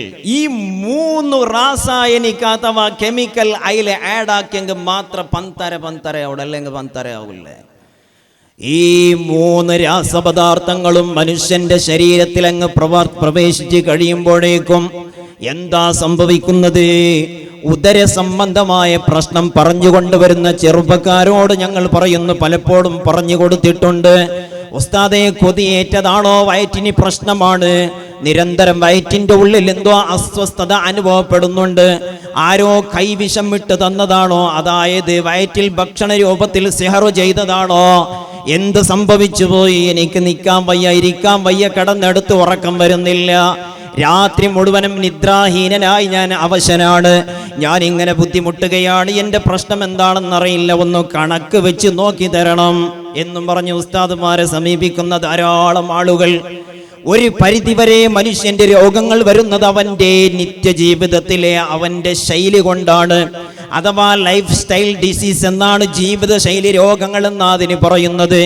പ്രധാനപ്പെട്ട ഒരു ഭാഗമാണ് അതിൽ പഞ്ചസാര എന്ന് പറയുന്ന ഷുഗർ. അത് ഏത് രീതിയിലാ പ്രവർത്തിക്കുന്നത്? ഞാൻ പറഞ്ഞ 3 കെമിക്കലുകളും മനുഷ്യന്റെ ശരീരത്തിൽ അങ്ങ് പ്രവേശിച്ചു കഴിഞ്ഞാൽ അവന്റെ രക്തത്തിലെ വെളുത്ത ശ്വേതരക്താണുക്കൾ എന്ന് പറയുന്ന വൈറ്റ് ബ്ലഡ് സെൽസിനെ അവ നശിപ്പിക്കുന്നു. മനുഷ്യന്റെ ശരീരത്തിലെ ബിളിറക്ത കണങ്ങളെ അവ നശിപ്പിക്കുന്നു. അവന്റെ ജീർണാംഗ വ്യവസ്ഥയെ നല്ലോണം ബാധിക്കുന്നു. അവനിക്ക് കോൺസ്റ്റിപ്പേഷൻ കാരണങ്ങൾ ഉണ്ടാക്കുന്നു, മലബന്ധാദി പ്രശ്നങ്ങൾ ഉണ്ടാക്കുന്നു, വയറ്റുന്ന നന്നായി പോകുന്നില്ല പ്രശ്നമാണ്. ഇങ്ങനെയെല്ലാം സംഭവിക്കുമ്പോൾ പിന്നീട് അങ്ങോട്ട് നടക്കുന്നത് എന്തെന്നറിയോ? അവന്റെ ഹാർട്ട് അറസ്റ്റഡ് ആകുന്നു, ഹാർട്ട് ഫെയിലർ ആകുന്നു, ഹാർട്ട് അറ്റാക്ക് നടക്കുന്നു, അവന്റെ കിഡ്നിക്ക് രോഗം ബാധിക്കുന്നു. ഈ മധുരം എന്ന് പറയുന്ന ഷുഗർ എന്ന് പറയുന്ന പഞ്ചസാര കുറക്കണമെന്നല്ല ഞാൻ ഇവിടെ വെച്ച് പറയുന്നത്, അപ്പാടതിന്റെ ഉപയോഗം നിർത്തണമെന്നാ പറയുന്നത്. പഞ്ചസാര ഉപയോഗിക്കുന്നത് നിർത്തണം. നിങ്ങൾ വേറെ എന്തെങ്കിലും വൈക്ക് പര്യായമായിട്ട് ഫാക്ടറി മിറ്റ് തുടങ്ങിയിടാറ ഉസ്താദ് ആരോ കേൾക്കണ്ട, അങ്ങനത്തെ പരിപാടി എന്തില്ലേ. പിന്നെ അത് തടിക്ക് നാശാക്കടങ്ങനത്തെ ഒരു സംഭവമായിട്ടിക്കട്. ഈ പഞ്ചസാര എന്ന് പറയുന്ന സക്കര, ആ സക്കരയുണ്ടല്ലോ മനുഷ്യന്റെ ശരീരത്തിനെ ക്ഷീണിപ്പിക്കുന്ന സാധനമാണെങ്കിൽ, ആ മനുഷ്യന്റെ ശരീരത്തെ കൊല്ലുന്ന സംഗതിയാണെങ്കിൽ, അവനെ നിത്യ രോഗിയാക്കാൻ ഉതകുന്ന ഒരു കാരണമാണെങ്കിൽ, മനുഷ്യന്റെ ആത്മാവിനെ റൂഹാനിയായ കൂവത്ത് നൽകുന്ന ഒരു മധുരമുണ്ട്. അത് പഞ്ചസാര തിന്നാൽ കിട്ടുന്നതല്ല, അത് ശർക്കര എന്ന് പറയുന്ന വെള്ള അത് കഴിച്ചാൽ കിട്ടുന്നതല്ല, പര്യായമായ വേറെ എന്തെങ്കിലും മധുരങ്ങൾ കഴിച്ചതുകൊണ്ട് കിട്ടുന്നതല്ല, വിഭവസമ്പുഷ്ടമായ ബിരിയാണിയാദി മൃഷ്ടാന്നം ഭുജിച്ചത് കൊണ്ട് കിട്ടുന്നതല്ല. മനുഷ്യന്റെ ആത്മീയമായ ശക്തി ലഭിക്കുന്നത് പ്രണയത്തിലൂടെയാണ്. ഏത് പ്രണയമാണ്? ഇലാഹിയായ അനുരാഗമാ, അള്ളാഹുവിനോടുള്ള അണയാത്ത പ്രണയമാണ് അതിനേക്ക് നിദാനമാകുന്നത്. അള്ളാഹുവിനെ പ്രേമിച്ച് അള്ളാഹുവിനോട് പ്രണയം വെച്ച് അനുരാഗത്തിൽ നീന്തി കുളിക്കുന്ന പടച്ചവന്റെ ഔലിയാക്കന്മാർക്ക് അള്ളാഹു തആല നൽകുന്ന മധുരമാണ് അനുരാഗത്തിന്റെ മധുരം. അനുരാഗത്തിന്റെ മധുരം, ആ മധുരം ഒരാൾക്ക് ലഭിച്ചു കഴിഞ്ഞാൽ അവന്റെ ആത്മീയമായ ശക്തി അങ്ങോട്ട് കൂടുകയാണ്. അവന്റെ കൈ ചലിക്കുന്നത് സാധാരണ കൈ പോലെയല്ല, അവന്റെ കണ്ണിന്റെ ശക്തി സാധാരണ കണ്ണിന്റെ ശക്തിയല്ല, അവന്റെ കാതിനിക്ക് സാധാരണ കാതിന്റെ ശക്തിയല്ല, അവന്റെ സംസാരത്തിനിക്ക് സാധാരണ സംസാരത്തിന്റെ ശക്തിയല്ല. ഒരൊറ്റ മിനിറ്റ് കൊണ്ട് തന്നെ ഈ ഒരു സ്ഥലത്തിൽ നിന്ന് 10,000 കിലോമീറ്ററുകൾ താണ്ടിപ്പോകാനുള്ള ശക്തി അവന്റെ ശരീരത്തിന് അല്ലാഹു തആല കൊടുത്തേക്കാം. അതിന്റെ പേരാണ് മക്കളെ കറാമത്ത് എന്നുള്ളത്. ആത്മീയമായ ശക്തി, റൂഹാനിയായ ഖുവത്ത് അല്ലാഹു തആല ആർക്ക് കൊടുക്കുന്നുവോ അവരിലെല്ലാം ഇത് ദൃശ്യമാണ്. അവരിൽ അഗ്രഗണ്യനാണ് സയ്യിദുനാ സുൽത്താനുൽ ഹിന്ദ് ഖാജാ ഗരീബ് നവാസ് മുഈനുദ്ദീൻ ചിസ്തി അൽ ഹസൻ സഞ്ചരി അൽ അജ്മീരി ഖദ്ദസല്ലാഹു സിർറഹുൽ അസീസ്. ഖാജാ തങ്ങളെ സംഭവമാണ് ഞങ്ങൾ ചൊന്നോണ്ടിക്കെടുത്ത് കേക്കി. ഈ മഹാനായ സയ്യിദുനാ ഖാജാ ഗരീബ് നവാസ് എങ്ങനെ ഇന്ത്യയിൽ എത്തിപ്പെട്ടു? ഔലിയാക്കന്മാരുടെ പ്രണയത്തെ സംബന്ധിച്ച് പറയുമ്പോൾ പണ്ട് എൻ്റെ വിദ്യാർത്ഥി ദിശയിൽ മലയാളക്കരയിൽ ഒരു മാസിക കിട്ടിയോടെ അൽ ഇർഫാദ് ഉണ്ടായിട്ടിക്കടയുടെ പേര് അൽ ഇർഫാദ് മാസിക. അതാക്കിയോണ്ടിന്ന് ഉസ്താദ് PMK ഫൈസി ഉസ്താദ് വഫാത്തായി പോയി. അല്ലാഹു തആല ഖബർ സന്തോഷത്തിലാക്കി കൊടുക്കട്ടെ. എൻ്റെ വിദ്യാർത്ഥി ദിശയിൽ നാണയിൽ 1-2 സംഗതി ഓതിരെ സൂഫിമാരെ ഒരു കോളയിന്ത് സൂഫിമാരെ അദ്ഭുത ചൊല്ലങ്ങനത്തെ 1-2 കോളം അതിൽ ഉറക്ക വന്നിന്ത്. ഒരു ദിവസം ഒരു കഥ സൂഫിമാർ ചൊന്നു വന്ന ഒരു കഥ. ഒരാള് കാട്ടിലേക്ക് പോയി. എന്തിനാ കാട്ടിലേക്ക് പോയത്? അയാൾക്ക് വിറക് വെട്ടുന്ന പണിയാ ഉള്ളത്. വിറക് വെട്ടുന്ന പണിയെന്ന് പറഞ്ഞാൽ കോളു ശേഖരണയാക്കിയിട്ട് കാട് കൊമ്പന്നിട്ട് റായത്ത് ബിക്കട സൊറ അഥവാ മറ ബിക്കട കട്ടികെ ബാണിയാക്കിടങ്ങനത്തെ കട്ടികട ബിസിനസ് ആക്കിടങ്ങനത്തെ ഒരു പാവപ്പെട്ട മനുഷ്യ. അയാള് ഒരു നാള് കാട്ടുക പോയിട്ട് എപ്പോഴും കാട്ടുക പോയിട്ട് കാട്ടിൽ പോയിട്ട് ഫോറസ്റ്റിൽ പോയിട്ട് കട്ടിക ശേഖരണയാക്കിയിട്ട് കൊമ്പന്നിട്ട് റായത്തെ അവിടുത്തെ സന്തയിൽ കൊമ്പന്നിട്ട് ബാണിയാക്കിയിട്ട് അതിൽ കിട്ടങ്ങനത്തെ ചെറിയ കാശ് ഉപയോഗിച്ചിട്ട് അയാളെ കുടുംബത്തെ നോക്കിയോണ്ട് ഇന്നങ്ങനത്തെ ഒരു മനുഷ്യ നല്ല ഗമനം വെച്ച് കേൾക്കൂ. നല്ല രസവത്തായ ഒരു സംഭവം. അയാൾ ഒരു ദിവസം വിറക് ശേഖരിക്കാൻ വേണ്ടി കട്ടിക ശേഖരണയാക്കോ വേണ്ടിയിട്ട് കാടുക പോയപ്പോ എപ്പോഴും കാണാത്ത ഒരു മനുഷ്യ ഒരു മരത്തിലെ കീഴ് ദയിച്ചിട്ട് അയാൾ കണ്ടെത്ത്. ഇയാള് കുറെ കട്ടിക ശേഖരണയാക്കിയിട്ട് അത് എടുത്തോണ്ട് പോണക്ക് വേണ്ടി റെഡിയാവുന്ന സമയത്ത് ആ മനുഷ്യ കണ്ണു തുറന്നിട്ട് ഇയാളെ മുട്ട വിളിച്ചിട്ട് ഇപ്പറബാ വന്നിട്ട് ദയിച്ചൊന്തു. ആ മനുഷ്യ ദയിച്ചിട്ട് ദയിച്ചപ്പോ കേടുത്ത് നിന്റെ അവവാടെ തങ്ങളെ രണ്ടാവോടെ ഇപ്പുറത്ത് മുട്ട. ആ മനുഷ്യരെ മുഖം കാണുമ്പോൾ ഇയാൾക്ക് എന്തോറും ഭക്തി പോലെ കണ്ടെത്ത്. രണ്ടാവോ ഇപ്പുറം മുട്ടത്തിലെ ആയിട്ട് കിട് 6 നിന്റെ ഔത്തുള്ളൂ. രണ്ടൗത്തുള്ളു നന്റെ പെഞ്ഞായി മക്ക ഉള്ളാറ്. നന്റെ വയസ്സായ ഉമ്മ ഉണ്ടോ. രണ്ടൗത്തുള്ളു ഭയങ്കര കഷ്ടമുണ്ട്. ഒരു നല്ല ആളെ കണ്ടെങ്കിൽ ചൊല്ലുടെ വളക്കെന്തേ ഒരു നല്ലൊരു തങ്ങൾ വന്ന് ഞങ്ങൾ എന്തേ ചൊല്ലുകൊണ്ടു എന്തേ ചൊല്ലുകൊണ്ട് ഒരു മഹാന് ഞങ്ങളെ റായത്ത് വന്നപ്പോൾ ഞങ്ങൾക്ക് എന്തേ ചൊല്ലുകൊണ്ടു 100-90 ആൾമാറും ചൊല്ലത് എന്തേണ്ട് ഔത്തുള്ളിടാവൂ സാരില്ല. ഔത്തുലെപ്പോഴും സമസ്യ സ്വറസമായിട്ടില്ലേ, ഗൾഫ് കൊടുത്തില്ലേ, വീസ വന്നിട്ടില്ലേ, പാസ്പോർട്ട് ശരിയായിട്ടില്ലേ, മോണ് ഗൾഫിലുള്ള വേണുമ്പോലത്തെ ജോബായിട്ടില്ലേ, എല്ലാം നെഗറ്റീവായിട്ടുള്ള വിഷയമല്ലാണ്ട് വേറാറും തങ്ങളെ എൻ്റെ ആക്കിബത്ത് വന്നതാ ഈ റെഡി ആവുക വേണ്ടിയിട്ട് ഈമാനോട് കൂടെ വന്ന് നക്ക് ദുനിയാവ് വിട്ടു പോണുകൊള്ള അങ്ങനത്തെ ഒരു തൗഫീക്ക് വേണ്ടിയിട്ട് ദ്വാരെ കുറവ് ചൊല്ലേണ്ട ആൾമാർ കണ്ടാവട്ടെ കുറടി അല്ലേ ഒന്ന് നിങ്ങൾ ഒന്ന് ചിന്തിച്ച് നോക്കൂ. അങ്ങനെ ഈ മനുഷ്യനും ആ ആളുടെ അരികിലിരുന്ന് സങ്കടപ്പെടാൻ തുടങ്ങിയ അയാളുടെ നിത്യജീവിതത്തിന്റെ ആവലാദികൾ പറയുകയാണ്. തങ്ങളെ എൻ്റെ വീട്ടിൽ പ്രശ്നമുണ്ട്, രോഗമുണ്ട്, കുട്ടികൾക്ക് വിഷമമുണ്ട്, കഴിക്കാൻ ഭക്ഷണത്തിന് ഉപജീവന മാർഗത്തിന് പ്രയാസപ്പെടുകയാണ് എന്നെല്ലാം പറഞ്ഞപ്പോ ആയിരിക്കുന്ന വ്യക്തി പറഞ്ഞു, എന്നാൽ നീ ഒരു കാര്യം ചെയ്യേ, ദാ എൻ്റെ ഒരു വശത്തിൽ നീ കുഴിക്കുക, ഗുളിയെട്. ആ മനുഷ്യൻ അദ്ദേഹം വിറക് വെട്ടുന്ന കോടാരി കൊണ്ട് അദ്ദേഹം അവിടെ നിലം മുഴുത് മരിച്ചു. ആ നിലത്തെ ഒന്ന് മാന്തി നോക്കുമ്പോ അദ്ദേഹത്തിനെ കാണുന്നത് വലിയ ഒരു ചെമ്പിന്റെ ശേഖരമാണ്. അദ്ദേഹം കുറെ ചെമ്പിന്റെ ശേഖരം കണ്ടപ്പോ കുറെ ചെമ്പ് റെഡിയാക്കി കൊണ്ടുവന്നു. അദ്ദേഹം സന്തോഷത്തോടെ ആ മനുഷ്യനോട് സലാമും പറഞ്ഞിട്ട് കൈയെല്ലാം ചുംബിച്ചിട്ട് ഇയാള് നേരെ അതെടുത്തോണ്ട് പോയി നാട്ടിലെ സന്തയിലേക്ക് കൊണ്ടുപോയത് വിറ്റു. വീട്ടിൽ കാശ് കൊണ്ടുവന്നു, ഭക്ഷണം കൊണ്ടുവന്നു, അദ്ദേഹത്തിന് വേണ്ടുന്നതെല്ലാം കൊണ്ടുവന്നപ്പോ ഭാര്യക്കും സന്തോഷമായി. ഇത് എവിടുന്നാ കിട്ടിയത് നിങ്ങൾക്ക് കാര്യം അദ്ദേഹം പറഞ്ഞു. 2-3 ദിവസം അതിലങ്ങ് ജീവിച്ചപ്പോ അദ്ദേഹത്തിന് കാശ് തികയാതെ വന്നു. അദ്ദേഹം ഒരു ദിവസം കോടാരിയും എടുത്ത് രണ്ടാമതും കാട്ടിലേക്ക് പോയപ്പോ മനുഷ്യൻ അവിടെ തന്നെ ഇരിപ്പുണ്ട്. അദ്ദേഹം വിളിച്ചു, പഴയതുപോലെ സംഭവം. എന്നിട്ട് പറഞ്ഞു, ഇയാൾ പോയി അദ്ദേഹത്തോട് അദ്ദേഹത്തിന്റെ അരികിൽ ഇരുന്നപ്പോ ചോദിച്ചു, കാര്യങ്ങളൊക്കെ എങ്ങനെ നടക്കുന്നുണ്ട്, വീട്ടിലെ പ്രശ്നങ്ങളൊക്കെ എങ്ങനെയാണ്? എന്തിനായിട്ട് ചോൾണ്ടോ നിങ്ങൾക്കൊന്നും എന്തിനു ചോൾണ്ടോ? സമസ്യ അൽഹംദുലില്ലാ റാഹത്തുണ്ട്. എന്നെങ്കും മോളെ പൊതു വന്നോണ്ടുണ്ട്. എന്തും ഇല്ല, എന്തെങ്കിലും ഒരു 10 ഫോണ് കൊടുക്കണ്ടേ, അങ്ങനെ ആക്കണ്ടേ, ഇങ്ങനെ ആക്കണ്ടേ, ഒരു മോളില്ല. ഇങ്ങനത്തെ സങ്കടത്തെ കത്ത് ഓപ്പാസ് അയാൾ അതേപോലെ ചൊല്ല ശുരുവാക്കിത്ത്. അദ്ദേഹത്തിന്റെ കഥ കേട്ടപ്പോൾ ആയിരിക്കുന്ന വ്യക്തി പറഞ്ഞു, എന്റെ മറുവശത്തിൽ കുഴിക്കുക. അദ്ദേഹം കോടാരി ഉപയോഗിച്ച് അവിടെ കുഴിച്ചപ്പോൾ അദ്ദേഹത്തിന് കണ്ടത് വലിയ വെള്ളിയുടെ ശേഖരമാണ്. ആ വെള്ളി ശേഖരവും ധാരാളം അദ്ദേഹം ശേഖരിച്ചോണ്ട് നാട്ടിലെ ചന്തയിൽ കൊണ്ടുപോയി വിറ്റു. നല്ല സുഭിക്ഷമായി ഒരുപാട് നാൾ നാട്ടിൽ അദ്ദേഹം ജീവിച്ചു. ഒരു നാൾ അദ്ദേഹത്തിന്റെ വെള്ളി വിറ്റ കാശ് തീർന്നപ്പോ ഭാര്യ വീണ്ടും പറഞ്ഞു വിടുകയാണ്, തങ്ങളടുത്ത് പോയിട്ട് തങ്ങളെ മുട്ട വരൂ. സുബ്ഹാനല്ലാഹ്, അദ്ദേഹം ഒരു നാണവും ഇല്ലാതെ മൂന്നാമതും കാട്ടിലേക്ക് പോയിട്ട് തങ്ങളോട് കഥ പറയാൻ തുടങ്ങി. അദ്ദേഹത്തിന്റെ വിഷമങ്ങൾ വീണ്ടും പറയാൻ തുടങ്ങി. കഥ കേട്ടപ്പോൾ മഹാന് പറഞ്ഞു, എന്റെ ഒരു വശത്ത് കുഴിക്കുക. അദ്ദേഹം ആ തങ്ങളുടെ ഒരു ഭാഗത്ത് കുഴിച്ചപ്പോ അദ്ദേഹം കണ്ടത് നിധിയാണ്. നിധി ആ തങ്ങ ഇപ്പോൾ ഉണ്ടോ ഉസ്താദെ? ഇന്നെങ്ങ ഞങ്ങൾ ഔത്തുൽ നിധി ഉണ്ട് ചൊന്നൂറും.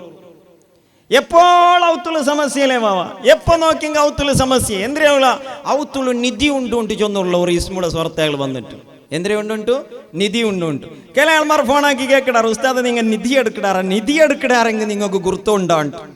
നിധി എങ്ങനെങ്ക പൈസ കൊണ്ട് ചൊല്ലതായിട്ട് കേട്ട് മനുഷ്യയുടെ ഒരു വാഞ്ചേ അല്ലേ? നിധി ഉണ്ടാണ്ട് കേക്കട ആൾമാർ നിധി ഉണ്ട്, ഔത്തുള്ളു നിധി ഉണ്ടുള്ള നിധിക്ക് സംരക്ഷണ കൊടുക്കുന്നത് ബ്രഹ്മറക്കസൗള. യമ്മ ഞങ്ങൾ ദുനിയാവുള്ള സമയത്ത് കേട്ടിട്ടിക്കലേ ഇങ്ങനത്തെ വളക്കല്ല. നിധിക്ക് വലിയ ബ്രഹ്മറക്കസ അവിടെ സംരക്ഷണം നിണ്ടുള്ള വലിയ നാഗപ്പന്മാർ നിണ്ടുള്ള ഐഡിയ അല്ല. അവിടെ ബുട്ട് നിർമൂലനാക്കി മാത്രം നിധി എടുക്കുക. അവിടെ ഉള്ള നിധി ഇങ്ങനെ പൊന്തി പറയുള്ള ഭൂമി ബായി ബുട്ടിട്ടു. അതായത് അവകാശം ഇങ്ങൊക്കെ കിട്ടുള്ള നിധിയെ സംബന്ധിച്ചിട്ട് നോക്കുമ്പോഴത്തേക്ക് എടുത്തവനുമില്ല കൊടുത്തവനുമില്ല. ഈ രീതിയിൽ നിധിയെ സംബന്ധിച്ചുള്ള ധാരാളം മൗഢ്യവും അന്ധമായ വിശ്വാസവും സമുദായത്തിലുണ്ട്. ഞങ്ങളങ്ങകത്തിൽ ജാസ്തി അല്ലേ? ഈ മനുഷ്യൻ ഈ മഹാന്റെ അരികിൽ പോയപ്പോ കാട്ടിക്കൊടുത്തു നിധി. അദ്ദേഹം ധാരാളം ശേഖരിച്ചു. നാട്ടിൽ കൊണ്ടുപോയി വിറ്റു. നല്ല വീട് വെച്ചു. കുടുംബാദികൾക്ക് നല്ല സൗകര്യപ്പെടുത്തി കൊടുത്തു. മക്കള് നല്ല കാശുകാരന്റെ മക്കളെ പോലെ വളരാൻ തുടങ്ങി. വീട്ടിലെപ്പോഴും അതേ പഴങ്കഞ്ഞിയും ചട്ടിണിയും കഴിച്ചിരുന്ന വേണ്ട കഞ്ഞിയിലേക്ക് ഉപ്പ് ചേർത്ത് കഴിച്ചിരുന്ന കുടുംബം നല്ലോണം മൃഷ്ടാന്ന ഭോജനം കഴിക്കാൻ തുടങ്ങി. അങ്ങനെ ഇരിക്കെ ഒരു ദിവസം അദ്ദേഹം സഹധർമ്മിണിയുമായി സല്ലപിക്കുന്ന സമയത്ത് ഭാര്യ ചോദിക്കുകയാണ്, നിങ്ങൾ കാട്ടിൽ കണ്ട മനുഷ്യനുണ്ടല്ലോ, അദ്ദേഹം ഇപ്പോഴും അവിടെ തന്നെ ഉണ്ടാകുമോ? അപ്പോഴാണ് ഇദ്ദേഹം ചിന്തിക്കുന്നത്, ഉണ്ടാകുമോ? എന്നിട്ട് ചോദിച്ചു, അദ്ദേഹത്തിന്റെ മുന്നിലും പിന്നിലും ഇടതും വലതും അദ്ദേഹത്തിന് ധാരാളം നിധിശേഖരങ്ങളുള്ളത് അറിയാമല്ലോ. എന്നിട്ടും അദ്ദേഹം വീട് വിട്ട്, ഭാര്യയെ വിട്ട്, മക്കളില്ലാതെ, കുടുംബാദികളില്ലാതെ, വെയിലും കൊണ്ട് മഴയും കെയർ ചെയ്യാതെ തണുപ്പത്ത് കാട്ടിൽ ചെന്നിരിക്കാനുള്ള കാരണം എന്തായിരിക്കും? ഈ മനുഷ്യന് സംശയമായി. അങ്ങനെ ഒരു ദിവസം ഇദ്ദേഹം കാട്ടിലേക്ക് പോകുമ്പോ മനുഷ്യൻ മരത്തിന്റെ അടിയിൽ ഇരിക്കുകയാണ്. അദ്ദേഹത്തോട് ചോദിച്ചു, അല്ല തങ്ങളെ, ഇതെല്ലാം ഉണ്ടെന്ന് നിങ്ങൾക്കറിയാലോ, എന്നിട്ടും പിന്നെ എന്തിനാണ് നിങ്ങൾ ഇവിടെ ഇരിക്കുന്നതെന്ന് ചോദിക്കുമ്പോ മനുഷ്യന്റെ ജവാബ്, നീ കണ്ട ചെമ്പിന്റെ നിധിയെക്കാളും, നീ കണ്ട വെള്ളിയെക്കാളും, നീ കണ്ട ഈ സ്വർണ ശേഖരത്തെക്കാളെല്ലാം വലിയ അനർഘ്യമായ നിധിയുടെ ഒരു അന്വേഷണത്തിലാണടാ മോനെ ഞാൻ. ഇതിനേക്കാളും വില കൂടിയ നിധിയുണ്ടോ? അതേ, ഇതിനേക്കാളും വില കൂടിയ ഒരു നിധിയുണ്ട്. അതിന്റെ അന്വേഷണത്തിലാണ് ഞാനുള്ളത്. ഏതാണ് ആ നിധി എന്ന് ചോദിക്കുമ്പോ മഹാത്മാക്കൾ മറുപടി പറയുകയാണ്, ലൗ യഅലമുൽ മുലൂകു വ അബ്നാഉൽ മുലൂകി മാ ഫീമാ നഹ്നു ഫീഹി മിനൻ നഈമി വസ്സുറൂരി ലജാദലൂനാ ബിസ്സയൂഫ്. രാജാക്കന്മാരും രാജകുമാരന്മാരും ഞങ്ങളുടെ അരികിലുള്ള നിഅമത്തിനെ സംബന്ധിച്ച് അറിഞ്ഞിരുന്നുവെങ്കിൽ അത് പിടിച്ചെടുക്കാൻ വേണ്ടി കത്തി കൊണ്ട് ഞങ്ങളോട് യുദ്ധത്തിന് വരുമായിരുന്നു എന്ന് സൂഫികൾ പറയുന്നു. ഏതാണ് അല്ലാഹുവിന്റെ ഔലിയാക്കളുടെ കയ്യിലുള്ള നിധി? ഏതാണ് അനർഘ്യമായ സാധനം? ഏതാണ് വിലമതിക്കാത്ത നിധി എന്നറിയോ? അതാ പരിശുദ്ധ ഖുർആൻ പഠിപ്പിച്ചത് ഖുൽ ഹുവല്ലാഹു അഹദ്. തങ്ങളെ പറയുക, ഹുവല്ലാഹു അഹദ്, അല്ലാഹു തആല ഒരുവനാണ്, അല്ലാഹു തആല ഒരുവനാണ്. അല്ലാഹു സ്വമദ്, അവൻ സ്വയം ശക്തിയിൽ അധിഷ്ഠിതനാണ്, അവൻ സ്വയം പര്യാപ്തനാണ്, അവൻ അനാശ്രയനാണ്, അവനിക്ക് ഒരാളുടെയും ആശ്രയമോ അഭയമോ ആവശ്യമില്ലാത്തവനാണ്, അവൻ സ്വയം ശക്തിയിൽ നിലനിൽക്കുന്നവനാണ്.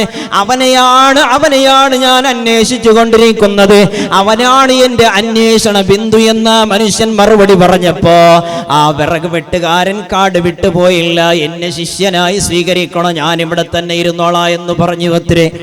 ഇത് അൽ-ഇർഫാദ് മാസികയിൽ നാടനാണ് മുത്താലിമായിട്ട് കിടക്കാൻ സമയത്തിനാണ് ഓതി അങ്ങനത്തെ ഒരു കഥ. നിങ്ങൾ നോക്കൂ, അതിന്റെ നേരെ കീഴിൽ വേറൊരു സംഭവം ചൊന്നിന്താ, വേറൊരു കേക്ക് ബാറ് കൊസിയുള്ള നിങ്ങൾക്ക് എപ്പോഴും ഇപ്പം നോക്കും. ഇപ്പൊ നിങ്ങൾക്ക് കേക്ക് മൊത്തങ്ങളിൽ ബാരി കൊസി അവിടെ ഒരു സംഗതിയായിട്ട് എന്തൊരു വിഷയ, ഒരാള് ഒരു പെണ്ണിടെ ലവ് ആക്കി. ഇപ്പൊ ലൗടെ വിഷയമല്ലോ ചൊല്ലുമ്പോൾ ബാരി കൊസിയോ സുബ്ഹാനല്ലാ. ലവ് ചൊന്നെങ്കിൽ ഏമാതിരി ലൗലെ ബാവ ഓരോർക്ക് മനസ്സ് പൊളിഞ്ഞു പോൾ. ചില ആൾമാർ പണ്ട് ഇപ്പോഴും ഇന്നലെ മുഞ്ഞാണ്ട് ഒരു 2-3 ആൾ വന്ന് ചൊന്നോറു, പെണ്ണിങ്ങമാർ വന്ന് ചൊന്നോറു, ഉസ്താദെ ഭയങ്കര ബേജാർ. എന്തേ മാപ്പിളക്ക് സോഷ്യൽ വർക്ക്, എന്തേ വിഷയ പഞ്ചായത്തിക്ക് ആക്കരുത്.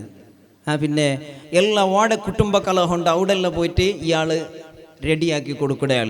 പിന്നെ ബാണിയത്തിൽ ബിസിനസ്സിൽ സോപ്പാട്ടി ആൾമാരെ പോയിട്ട് അങ്ങനെ പിടിച്ച വന്നിട്ട് അങ്ങനെ ബെതറി കേട്ടിട്ട് അതെല്ലാം റെഡിയാക്കി കൊടുക്കുകയാൾ. ഇയാൾക്ക് സ്വറല്ല ഇത്, ഓ നല്ല സ്വറല്ല, ഇങ്ങനത്തെ മാപ്പിള കിട്ടിയേക്ക് നിങ്ങൾ അൽഹംദുലില്ലാ, അതെല്ലാം ഉസ്താദ് വിഷയ. പിന്നെ ഇയാൾ പഞ്ചായത്തിക തീർത്ത ഒരു പെണ്ണിടൊട്ടിക്ക് ആളുകളാവും.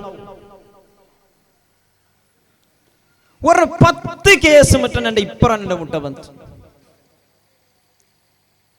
ഇങ്ങനത്തെ ചില ടീമിടെ പടച്ചോനുണ്ട് സൃഷ്ടിയാക്കിട. ഞങ്ങളെ ഉപ്പിനങ്ങടി വെൽത്തങ്ങടി ആസുവാസിൽ ദുരത്ത മഹ്ശറയുടെ കഥ എന്തുവല്ല ചൊല്ലോ. എത്ര പകൽമാന്യന്മാരാണ്, അവർ പ്രശ്നങ്ങൾ പരിഹരിക്കുന്നു, അവർ പഞ്ചായത്തുകൾ നടത്തുന്നു, അവർ പഞ്ചായത്തിക നടത്തിയിട്ട് അനുരഞ്ജനാശ്രമങ്ങൾ നടത്തിയിട്ട് വലിയ വലിയ കുടുംബകലങ്ങൾ തീർക്കുന്നു. പക്ഷേ അവന്റെ മൊബൈൽ ലോക്കാണ്, ഭാര്യയ്ക്ക് വിട്ടുകൊടുക്കുന്നില്ല. അതുവരെ മാപ്പിളയുടെ മൊബൈലുള്ള സർവ്വ വിഷയങ്ങളും അവന്റെ ചങ്ങാതിമാർ വാട്സപ്പിലൂടെ സെൻഡുന്ന സർവമാന ക്ലിപ്പുകളും വീഡിയോകളും എല്ലാം കാണുവാൻ ഭാര്യയ്ക്ക് അവകാശമുണ്ടായിരുന്നു. ഒരു ചർച്ച നടത്തിയതിന് ശേഷം, ഒരു നാട്ടിലേക്ക് ഒരു പഞ്ചായത്തിലേക്ക് പോയതിന് ശേഷം ഭർത്താവ് മൊബൈൽ വിട്ടുകൊടുക്കുന്നില്ല, ബ്ലോക്ക്. അതാ മൊബൈല് പ്രത്യേകമായ സീക്രട്ട് കോഡ് കൊണ്ട് അയാൾ ലോക്ക് ചെയ്ത് വെച്ചിരിക്കുകയാണ്. പാതിരാക്കി എണീറ്റ് പോകുന്നു. പാതിരിജാവ് ഇഞ്ഞോണ്ട് പോണ്ടേ ഉസ്താദ, ഉത്തര ഓടക്ക് പോണ്ടേ കൊന്നില്ല, നക്ക് പോണ്ട് പോയി പേടിയാവില്ല, തോട്ടത്തിലുള്ള നടന്നുകൊണ്ടിരിക്കട്ട് മൊബൈൽ പിടിച്ചിട്ട്. ഇപ്പം വേറെ ഒരു ചെറിയ മൊബൈൽ കാണേണ്ട അയാളെ കയ്യിലുണ്ട്.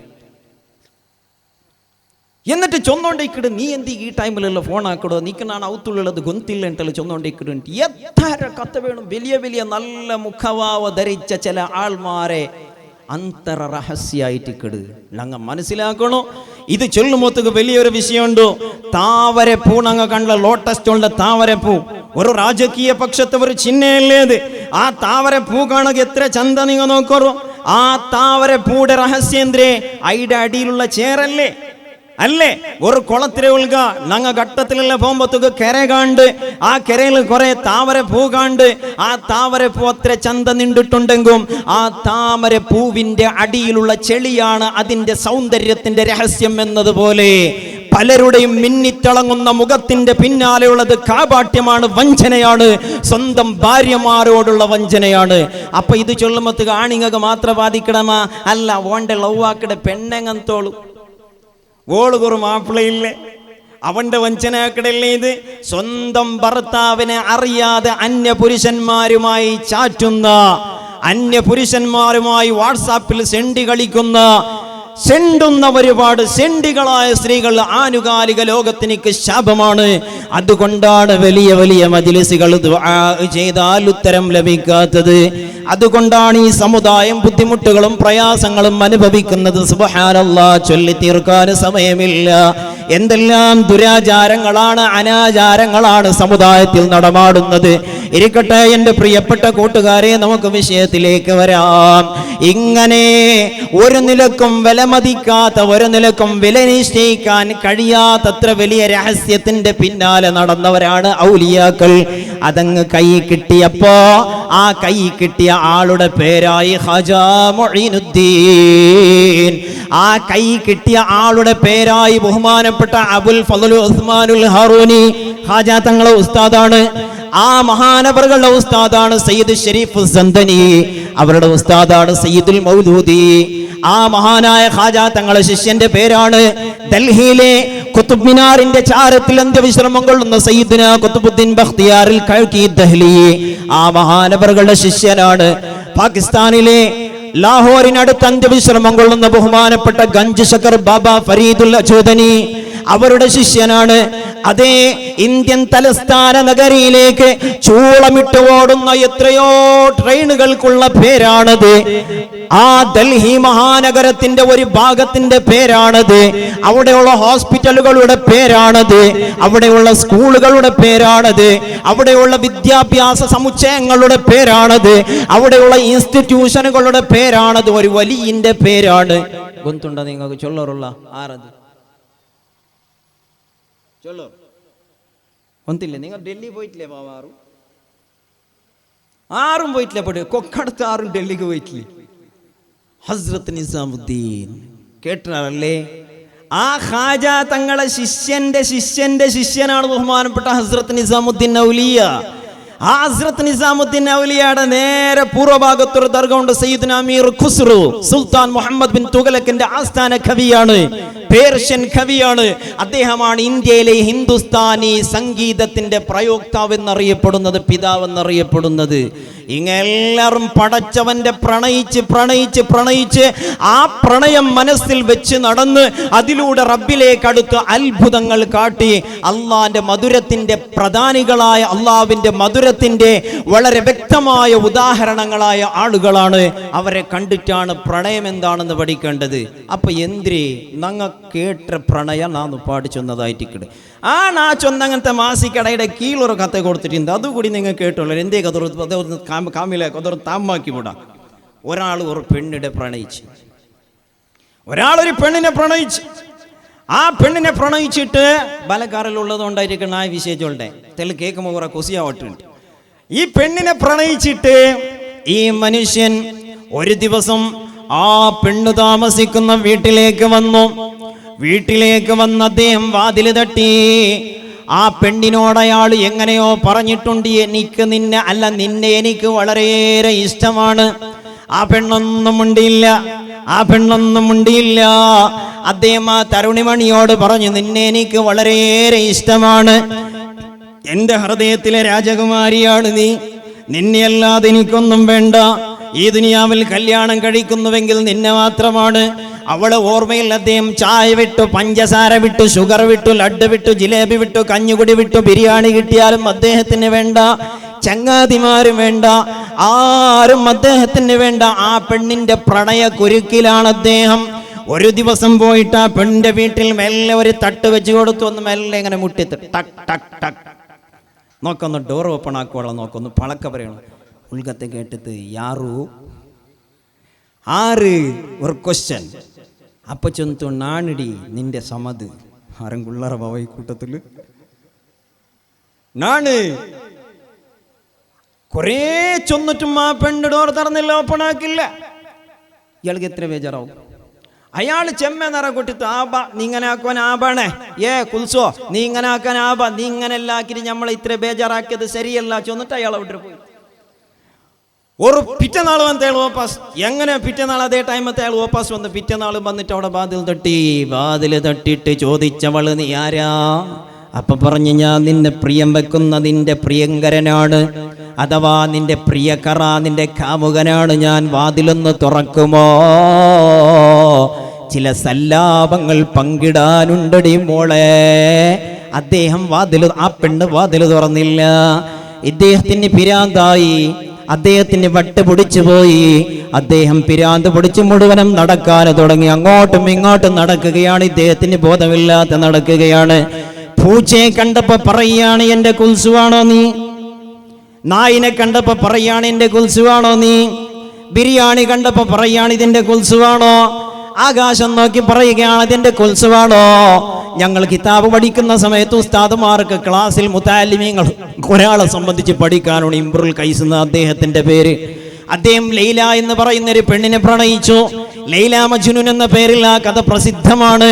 ഇംറുൽ ഖൈസ് എന്ന് പറയുന്ന ഒരു ചെറുപ്പക്കാരൻ, സുമുഖനായ ഒരു ചെറുപ്പക്കാരൻ ലൈല എന്നുള്ള പെൺകുട്ടിയെ പ്രണയിച്ചു. എന്നിട്ട് അദ്ദേഹം കടപ്പുറത്തിലും കാട്ടിലും ടൗണിലും ബജാറിലും ഉൾപ്രദേശങ്ങളിലും വയലുകളിലും അവൾ അന്വേഷിച്ച് നടന്നു. ആകാശം നോക്കി അദ്ദേഹം പാടി, ഭൂമി നോക്കി പാടി, മാൻപേടങ്ങളെ നോക്കി പാടി, കടലിനെ നോക്കി പാടി.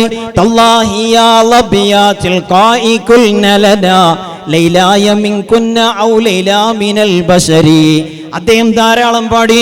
ജിങ്കയുടെ കൂട്ട കാണുമ്പോൾ കേട്ടതോ, ജിങ്ക കൂട്ടമേ, ലൈല എന്ന് പറയുന്ന എന്റെ കാമുകി നിങ്ങളിൽ പെട്ടവളാണോ അഥവാ മനുഷ്യരിൽ പെട്ടവളാണോ?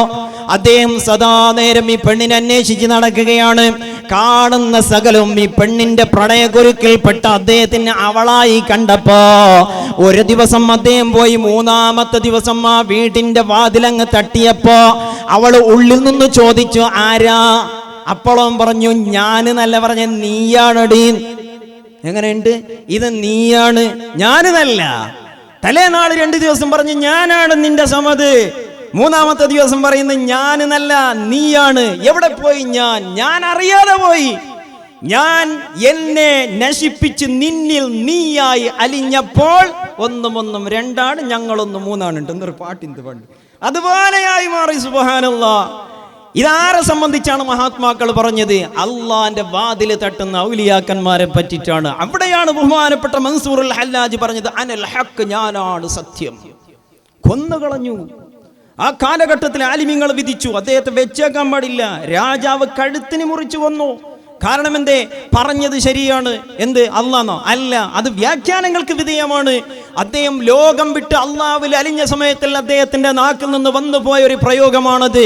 പക്ഷേ ശരീഅത്തിന്റെ നിയമപ്രകാരം ആ വാക്കുച്ചരിക്കുന്നത് തെറ്റാണ്. അതുകൊണ്ട് ശിക്ഷാമുറയായി അദ്ദേഹത്തിന് കൊല്ലപ്പെട്ടു. ഇങ്ങനെ പടച്ചവന്റെ പ്രണയാനുരാഗത്തിൽ ലയിച്ച ഔലിയാക്കന്മാരുടെ പ്രധാനിയാണ് സയ്യിദുനാ ഖാജാ മുഈനുദ്ദീൻ ജിസ്നിൽ അജ്മീരി. ഹിജ്റ വർഷം 530 ഇറാനിലെ സഞ്ചർ എന്നുള്ള പ്രദേശത്തിലാണ് മഹാനായ സയ്യിദ് അവർകൾ ജനിച്ചത്. വലിയ സംഭവമാണ്. ബാപ്പ ഹുസൈനിയാണ്, അഥവാ ഹുസൈൻ തങ്ങളിലേക്ക് ചെന്നെത്തുന്ന പരമ്പരയിലെ വലിയ തങ്ങളാണ്. ഉമ്മ ഹസനിയാണ്, ഹസൻ റളിയല്ലാഹു അൻഹുവിലേക്ക് ചെന്നെത്തുന്ന പരമ്പരയിലെ പെണ്ണുങ്ങളാണ്. മാഹിനൂർ എന്ന ഉമ്മാന്റെ പേര്. ആ കുടുംബ പരമ്പരയിൽ ബാപ്പയും ഉമ്മയും രണ്ടാളും 24 കാരറ്റ് ഒറിജിനൽ തങ്കമായ അഹ്ലു ബൈത്താണ്. ആ അഹ്ലു ബൈത്തിൽ പറഞ്ഞ കുഞ്ഞാണ് സയ്യിദുനാ ഖാജാ. ചെറുപ്രായത്തിൽ തന്നെ ബാപ്പയും ഉമ്മയും മരിച്ചു എന്ന് മാത്രമല്ല, ഈ മകൻ യതീമായപ്പോൾ ഖാജാ തങ്ങൾക്ക് വലിയ ഒരു സമ്പത്ത് അവർ ബാക്കി വെച്ചിരുന്നു. പക്ഷേ ചെറുപ്പകാലത്തിൽ തന്നെ ദീനീപരമായ കാര്യങ്ങളിൽ വളരെയേറെ ആവേശമുണ്ടായിരുന്നു സയ്യിദുനാ ഖാജാ തങ്ങൾ. അതെല്ലാം ഇസ്ലാമിന്റെ വഴിയിലങ്ങ് ചെലവഴിച്ചിട്ട് ഖുർആനും ഹദീസും ഫിഖും പഠിക്കാൻ വേണ്ടി വീട് വിട്ടുപോയി. വലിയ സംഭവമാണ്. വലിയ വലിയ മഹാത്മാക്കളെ കണ്ടുമുട്ടി. ബഗ്ദാദിലും മറ്റും പോയി ധാരാളം പഠിച്ചു. അതിനുശേഷമുണ്ട് ബഹുമാനപ്പെട്ട സയ്യിദുനാ ഉസ്മാനുൽ ഹാറൂനി തങ്ങൾ എന്ന അവിടുത്തെ ശൈഖിനെ കണ്ടുമുട്ടുന്നത്. 20 വർഷക്കാലം ബഹുമാനപ്പെട്ട ഉസ്മാനുൽ ഹാറൂനി തങ്ങളെ ഖാദിമായി നിന്നു. അവിടെ നിന്നങ്ങോട്ട് വിലായത്തിന്റെ ഓരോ പടവുകളും മഹാനവറുകൾ കയറിപ്പോയി. അള്ളാഹുവിന്റെ അക്താബുകളിൽപ്പെട്ട സയ്യിദുനാ ഹസ്രത്ത് ഉസ്മാനുൽ ഹാറൂനി റളിയല്ലാഹു അൻഹു ശിഷ്യനെ ആത്മീയമായ ഓരോ സോപാനങ്ങളിലേക്കും കൈവിയർത്തി പിടിച്ചങ്ങ് വഴി നടത്തിച്ചു. വലിയ ആളായി മാറി. ഒരു ദിവസം ബഹുമാനപ്പെട്ട സയ്യിദുനാ ഉസ്മാനുൽ ഹാറൂനി തങ്ങൾ ഖാജാ തങ്ങളെയും കൂട്ടി മക്കയിലേക്ക് പുറപ്പെട്ടു. മക്കയിലങ്ങ് പോയപ്പോ ആ മക്കയുടെ താമസത്തിന് ഇടക്ക് ബഹുമാനപ്പെട്ട ഉസ്മാനുൽ ഹാറൂനി തങ്ങൾ മക്കയിൽ വെച്ച് വഫാത്തായി പോയി. ഉസ്മാനുൽ ഹാറൂനി തങ്ങളോടൊപ്പം മദീനയിലും മഹാനവറുകൾ പോയിട്ടുണ്ട്. ആ പോയ സമയത്താണ് ഉപ്പാപ്പാക്ക് സലാം പറഞ്ഞത് പരിശുദ്ധമായ റൗള ഷരീഫിൽ കിടക്കുന്ന അള്ളാഹുവിന്റെ പരിശുദ്ധ പൂമേനി മുഹമ്മദുർ റസൂലുള്ളാഹ് സ്വല്ലല്ലാഹു അലൈഹി വസല്ലമ തങ്ങൾക്ക് അങ്ങ് സലാം പറഞ്ഞപ്പോ അസ്സലാമു അലൈക്കും യാ ജദ്ദീ,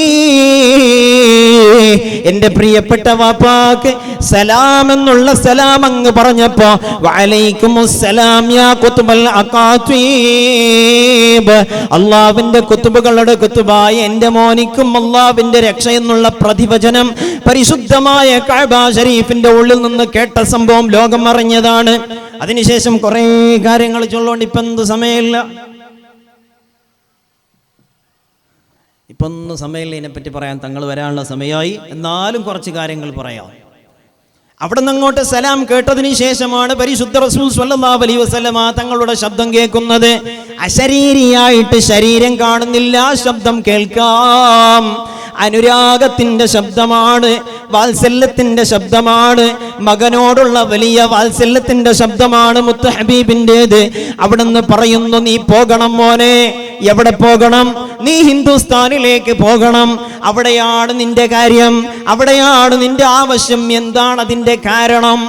നങ്ങ കേൾക്കാത്ത ചില സംഗതി ഉടനങ്ങ് കേൾക്കോളൂ. എന്റെ ഹാജാത്തങ്ങളെ അള്ളാഹുവിന്റെ ഹബീബ് ഹിന്ദുസ്ഥാനിലേക്ക് അയച്ചു, ഇന്ത്യയിലേക്ക് അയച്ചു.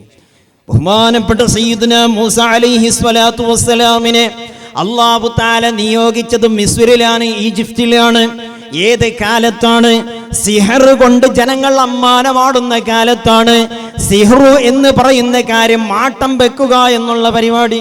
നിങ്ങളുടെ റായത്തുള്ള മാട്ടാക്കടേങ്ങ ഞങ്ങളെ സയ്യിദ് ബഹുമാനപ്പെട്ട ഖുറത്ത് സാദാത്ത് ഖുറത്ത് തങ്ങൾ ഉപ്പാപ്പ അല്ലാഹു തആല ആയുരാരോഗ്യ സൗഖ്യം നൽകുമാറാകട്ടെ. ചെമ്മവെട്ട ചൊന്നൊരു സംഭവമായിട്ട് കിട് തങ്ങ ഗൾഫ് പോയപ്പോൾ ഒരാൾ വന്ന് ചൊല്ലിട്ടോളൂ ഒരു മൂത്തോണു നൻ്റെ ഇളയോണു എന്ത് ഇന്നില്ല ഉണ്ട് കിട്ടിയെ അവനിപ്പോൾ ഭാര്യ പൈസ എല്ലായിട്ട് ഭാര്യ ഉസാറായിടും അവൻ നൻ്റെ ക്യാറാക്കൊണ്ടില്ല ഒരു മാട്ടാക്കി തരാമോ തങ്ങളെ ആരൊട്ടി കുറത്ത തങ്ങളൊട്ടി. അപ്പോൾ നോക്കൂ അങ്ങനെ മാട്ട ചൊല്ലുമ്പോൾ ചില ആൾമാരൊക്കെ ഹാബിറ്റായിട്ട് കിടത് കുടുംബനാശാക്കൊക്കെ വേണ്ടിയിട്ട് മാട്ടാക്കിടോ അല്ലേ? സ്വാമിമാരെ മുട്ട പോണ്ടോ, ശൈത്താന്മാരെ മുട്ട പോണ്ടോ, ചാമുണ്ടിൻ്റെ ജപ്പിച്ച് വിട്ടോ, എന്തെല്ലാം പരിപാടി എത്ര കുടുംബനാശായ ഉണ്ട്. ഇത് ചൊല്ലുമ്പോഴത്തേക്ക് ബഹുമാനപ്പെട്ട ഷാഫി സഖാഫി ഉസ്താദ് ചൊന്ന ചില കാര്യങ്ങളൊക്കെ നനപ്പ് വന്നിട്ടുണ്ടോ. പണ്ട് പുരാതന കാലത്തല്ല, അയാളെ ചെറിയ വയസ്സിലുള്ള ഊടെയുള്ള സീക്ക് പിടിച്ച ചെമ്മ ആൾമാർ അയാളെ ബാപ്പ അജ്ജന്മാരെല്ലാം ട്രീറ്റ്മെൻറ്റ് ആക്കിക്കൊണ്ടിരുന്നവരുള്ള ആ സമയത്തുള്ള റാത്തീബുകല്ല ഈ അഡ്ഡേച്ചോളുടെ പരിസരത്ത് ഈ തോട്ടത്തോടെല്ലാം ബഹുമാനപ്പെട്ട മൊഹീദ്ദീൻ ഷേഖ് തങ്ങൾ ആണ്ടിനെ നേർച്ചയുടെ സമയത്ത് റാത്തീബുടെ സമയത്തിൽ ആൾമാരുടെ ഫുള്ളായിട്ട് കവിഞ്ഞ് നിറയുന്നവർ അവസ്ഥയുണ്ട്. എന്തായാലും അങ്ങനത്തെ ഒരു മഹത്വപ്പെട്ട ഒരുപാട് ദുആകൾ നടന്ന, ഒരുപാട് റാത്തീബുകൾ നടന്ന, ഒരുപാട് പൈശാചിക പ്രശ്നങ്ങൾക്ക് പരിഹാരം ലഭിച്ച ഭൂമിയാണ് അഡ്ഡയിലേത് എന്ന് പറയുമ്പോൾ ഒന്നല്ല ഒരു കാലത്തിൽ ഈ ഭൂമി എഴുന്നേൽക്കുമെന്ന് തന്നെയാണ് ഞങ്ങൾക്ക് മനസ്സിലാകുന്നത്. ബഹുമാനപ്പെട്ട മൂസാ നബി അലൈഹി സ്വലാത്തു വസ്സലാം ഈജിപ്തിലേക്ക് വന്നപ്പോൾ ആ ഭൂമിയിൽ ഭൂജാതരാകുന്ന സമയത്ത് ഈജിപ്തിലെ ഹമാലിക്കുകാർ, അവിടുത്തെ കിബുത്തികൾ, അവിടുത്തെ ബനു ഇസ്രായേലികൾ, അവിടുത്തെ ഗോത്ര പരമ്പരയിലെ പ്രമുഖരുടെ പണിയെല്ലാം സിഹർ ചെയ്യലായിരുന്നു. മാട്ടം വെക്കുന്നവരാണ്, ബ്ലാക്ക് മാജിക് എന്ന് പറയുന്ന സിഹർ അതിൻ്റെ ആളുകളായിരുന്നു. ആ കാലഘട്ടത്തിലെ രാജവംശത്തിൽപ്പെട്ട രാജാവിൻ്റെ പേരാണ് ഫിർഔൻ എന്നുള്ളത്. ഫിർഔൻ എന്ന് പറയുന്ന ഒരു വ്യക്തിയുടെ പേരല്ല, രാജാവായി വാഴ്ത്തപ്പെടുന്ന ആളുടെ പേരാണ് ഫിർഔൻ. ആ കാലഘട്ടത്തിൽ വളരെ ധിക്കാരിയായ ലോക ചരിത്രത്തിൽ ഞാനാണ് റബ്ബുക്കുമുൽ അഅ്ലാ, സമുന്നതനായ അല്ലാഹു ഞാനാണെന്ന് പച്ചക്ക് വാദിച്ച ലോക ധിക്കാരിയാണവൻ. അവന്റെ ആ ഭൂമിയിലാണ് സയ്യിദുന മൂസാ നബി അലൈഹി സ്വലാത്തു വസ്സലാം പിറവികൊള്ളുന്നത്. ആ നാട്ടിലെപ്പോൾ ജനിച്ച സമയത്തിൽ അവിടെയുള്ള സാഹിര്യങ്ങളുടെ ഇടയിലേക്കാണ് മൂസാ നബി അലൈഹി സ്വലാത്തു വസ്സലാമിനെ അല്ലാഹു തആല റിസാലത്തും കൊടുത്തു വിടുന്നത്. ഇവിടെയാണ് ദീൻ പഠിപ്പിക്കേണ്ടത്. നിങ്ങൾക്കറിയാം, ആ സാഹിര്യങ്ങളെല്ലാം കൂടി ബഹുമാനപ്പെട്ട മൂസാ നബി അലൈഹി സ്വലാത്തു വസ്സലാമിനെ വെല്ലുവിളിച്ചപ്പോ അവരെല്ലാം മൈതാനിൽ അങ്ങ് ഒരുമിച്ച് കൂട്ടിയിട്ട് അല്ലാഹു തആല മൂസാ നബി അലൈഹി സ്വലാത്തു വസ്സലാമിനെയും സഹോദരൻ ഹാറൂൻ നബിയെയും ആ മൈതാനിലേക്ക് പറഞ്ഞയച്ചിട്ട് ആ ജനങ്ങൾ മുഴുവനും സാഹിര്യങ്ങൾ, സ്വാമിമാർ എല്ലാവരും അവരുടെ കൈകളിലുള്ള വള്ളികളെയും വടികളെയും നിലത്തിട്ടപ്പോ അതെല്ലാം പാമ്പുകളായി പരിണമിക്കുകയും മൂസാ നബി അലൈഹി സ്വലാത്തു വസ്സലാമിന്റെ അരികിലേക്ക് കൊത്താനെന്നോണം ആഞ്ഞു വന്ന സമയത്ത്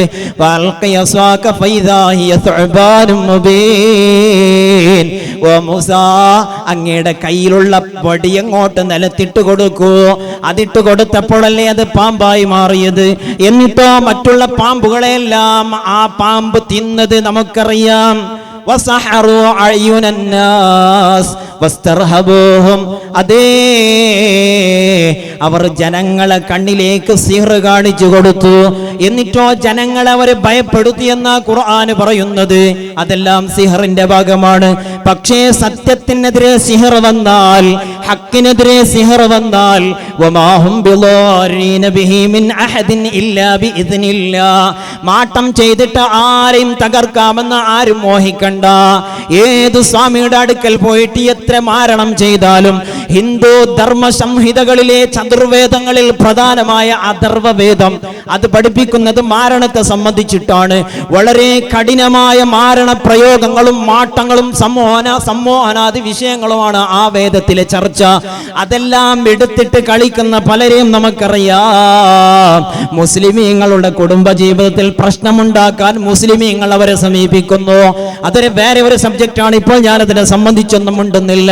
മൂസാ നബി അലൈഹി സ്വലാത്തു വസ്സലാം ഫിർഔനിന്റെ മിസ്രിലേക്ക് വന്നതുപോലെയാണ് സാഹിര്യങ്ങൾ ഏറ്റവും കൂടുതൽ അധിവസിച്ചിരുന്ന, സിഹർ ഏറ്റവും കൂടുതൽ പരിലസിച്ചിരുന്ന വലിയ കാലഘട്ടത്തിൽ ലോകത്ത് ഒരിടത്തും ഇത്ര കണ്ട് ഉഗ്രമൂർത്തികളായ സാഹിര്യങ്ങൾ ഇല്ലാതിരുന്ന കാലത്ത്, ഇന്ത്യയിൽ മാത്രമാണ് സാഹിര്യങ്ങൾ ഏറ്റവും കൂടുതൽ ഉണ്ടായിരുന്ന കാലഘട്ടത്ത്, വലിയ വലിയ നാഗസന്യാസിമാരും അഘോരികളും ഉള്ള കാലത്ത് ആണ് ബഹുമാനപ്പെട്ട സയ്യിദുനാ ഖാജാ മുഈനുദ്ദീൻ ചിസ്തി അജ്മീരി ഖദ്ദസുല്ലാഹു സിർറഹുൽ അസീസ് തങ്ങളെ മാട്ടത്തെ ബാത്തിലാക്കുവാൻ, സാഹിര്യങ്ങളുടെ കളി അവസാനിപ്പിക്കുവാൻ, അവരുടെ കളിക്കൊരു അന്ത്യം കുറിക്കാൻ ബഹുമാനപ്പെട്ട മുത്ത് തങ്ങൾ ഇന്ത്യയിലേക്ക് പറഞ്ഞു വിടുന്നത് ആരണ്ടിന്നോ അഘോരികൾ. എന്തേ ലഘോരി? ലഘോരിയല്ലേ, പിന്നെ അഘോരി. അതാറുമാവ നിങ്ങൾ നോക്കിയിട്ട് തുണി എന്തില്ലവാ. ഹരിദ്വാറിലും ഋഷികേശിലും ഹിമാലയത്തെ പർവ്വത സാണിലെല്ലാം ഇപ്പൊ കുംഭമേളയെല്ലാം നടക്കുമ്പോഴത്തേക്ക് നിങ്ങൾ ദ്വാരക്കലും മത്തുറയിലും കുംഭമേളെല്ലാം നടക്കുമ്പോൾ നിങ്ങൾ നോക്കൂ, എത്ര ലക്ഷാന്തര മന്തി പണ്ടാർ. എന്തേ ജഡ ഫുള്ളു, പിന്നെന്തേ കഴുത്തില് വലിയ വലിയ ബുറുഡയുടെ മാല അല്ലെ, മനുഷ്യയുടെ മനുഷ്യ ബുറുടെ, പിന്നെ ശരീരം ഫുള്ള് വൈറ്റ് ആയിട്ടിക്കിട്. എന്തേ ഇട്ടോ അങ്ങ ഇട്ടോ ചുടല ഭസ്മം. അതെന്തേ വാവ? ശ്മശാനത്തില് പുണ അഥവാ ശവത്തെ കത്ത് വാട്ടി ഐഡ ഭസ്മ അതെടുത്ത് തടിയിൽ തേക്കിട. ഇണ്ടുള്ളാർ വാവ ഒന്ന് പോയിട്ട് യൂട്യൂബിലെല്ലാം നോക്കറോ, അഘോരിട്ട് അടിച്ചു കൊടുക്കറോ. അപ്പൊ നിങ്ങൾക്ക് ലഘോരിയല്ല അഘോരിങ്ങളെ നിങ്ങൾക്ക് കാണാം. ജഗത്തിലെ അത്യന്ത ഭയാനകമായ സാഹചര്യങ്ങളുടെ ഒരു ടീം.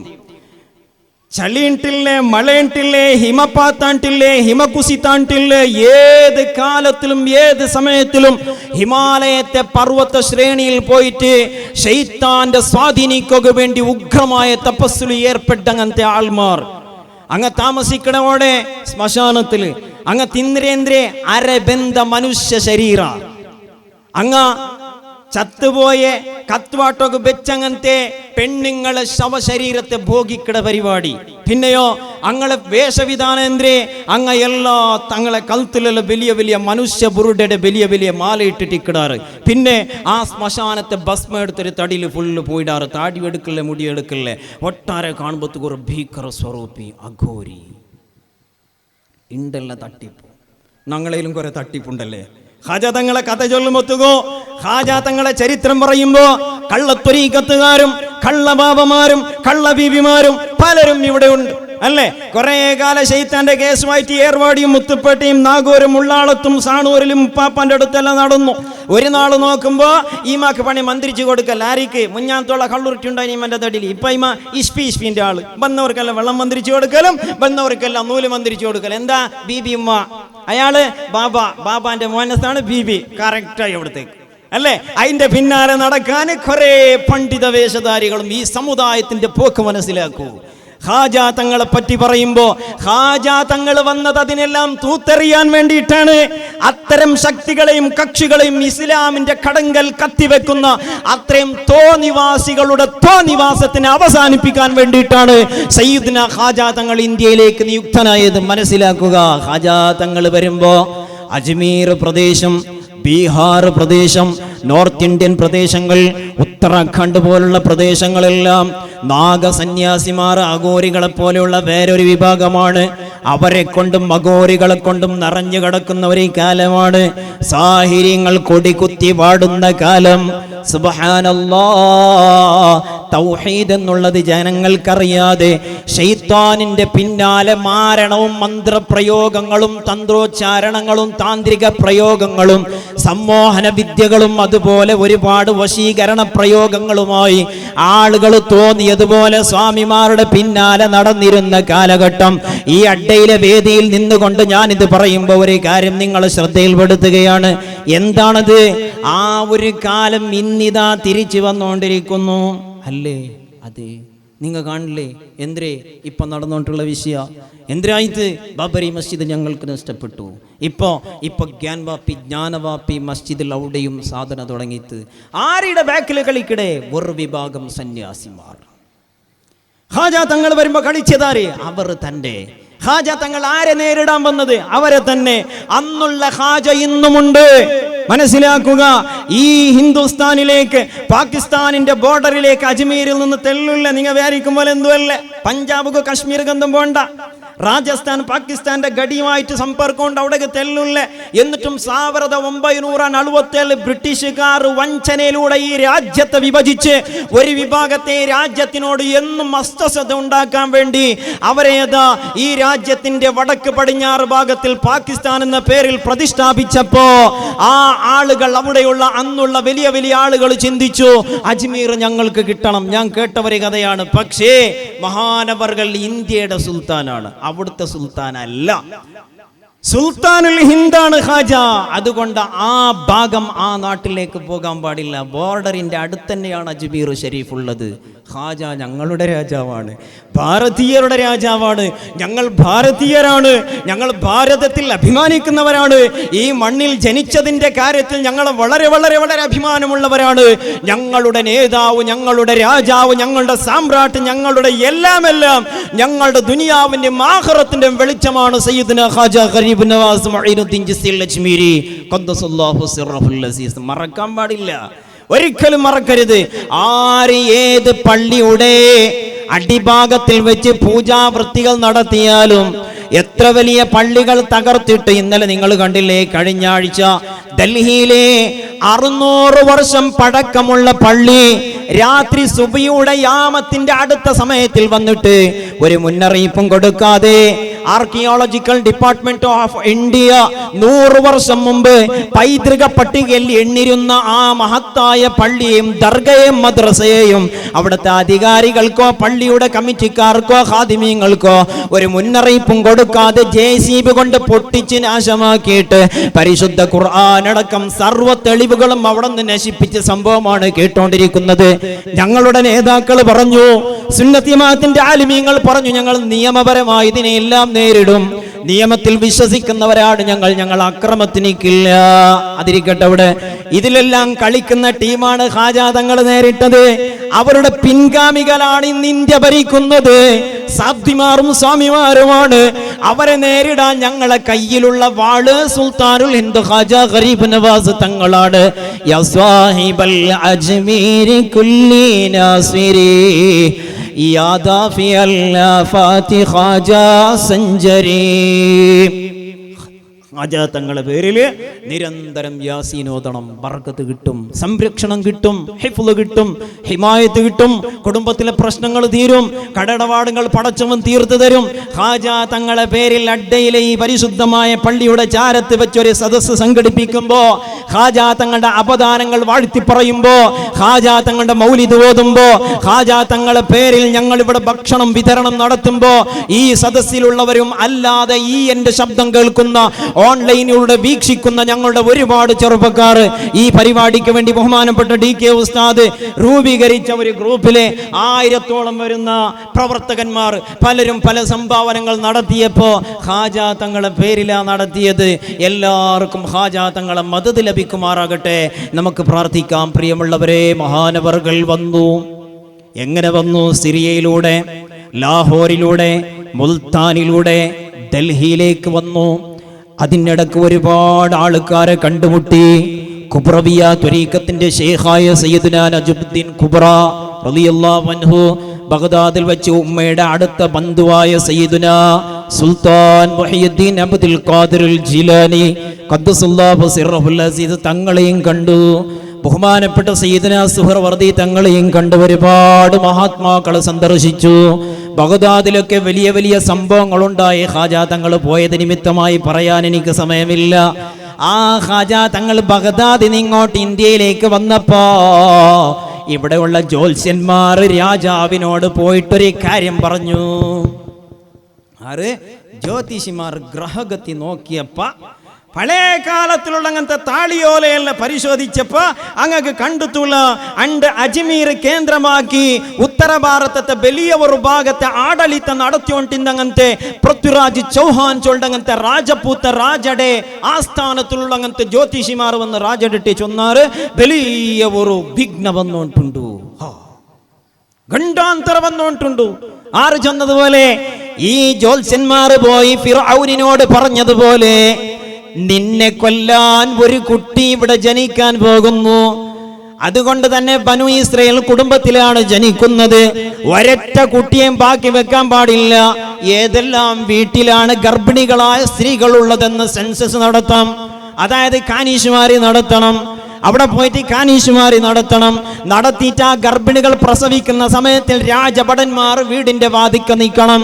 വീടിന്റെ വാതിക്ക നിന്നിട്ട് കുഞ്ഞിന്റെ കരച്ചൽ കേൾക്കുമ്പോൾ കഴുത്തിന് ഘടാരം വെക്കണം. അങ്ങനെ ബനു ഇസ്രായേലിൽ 100 കണക്കിന് കുഞ്ഞുങ്ങളെ ഫിർഔന് കൊന്നു. ആരുടെ പരിപാടി? ഇന്നത്തെ ഇസ്രായേലിന്റെ പരിപാടി. അന്ന് കൊന്നതാരാ? ഫിർഔനാണ്. ആരെയാ? ഇസ്രായേൽ മക്കളെയാണ്. ഇന്ന് ഇസ്രായേലുകൾ കൊല്ലുന്നതാരെയാ? മുസ്ലിമീങ്ങളെയാണ്. ഞങ്ങൾക്കും ഫിർഔൻ എന്തെങ്കിലും കുടുംബം വന്നുണ്ടോ? ഒന്നുമില്ല. പിന്നെയോ അവരെ ശത്രുക്കളോ? അവരെ ചങ്ങാതിമാരാണ്. അവരെ സംരക്ഷിച്ചവരോ അവരുടെ ശത്രുക്കളുമാണ്. ഇതാണ് കഥ. സുബ്ഹാനല്ലാഹ്. എത്ര പറഞ്ഞിട്ടും വിശദീകരിച്ചിട്ടും തീരുന്ന കാര്യമല്ല ഖുദ്സിന്റെ കഥ. അതവിടെ ഇരിക്കട്ടെ. ഭാരതത്തിലേക്ക്, ഇന്ത്യയിലേക്ക് ഖാജാ തങ്ങൾ വരുന്ന സമയത്തിൽ ഒരു സ്വപ്നം അല്ല, ജ്യോത്സ്യന്മാർ വന്നിട്ട് പറഞ്ഞതാണ്.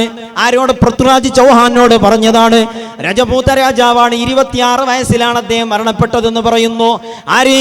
ഖുത്ബുദ്ദീൻ ഘോരി എന്ന് പറയുന്ന മഹാനായ സുൽത്താൻ.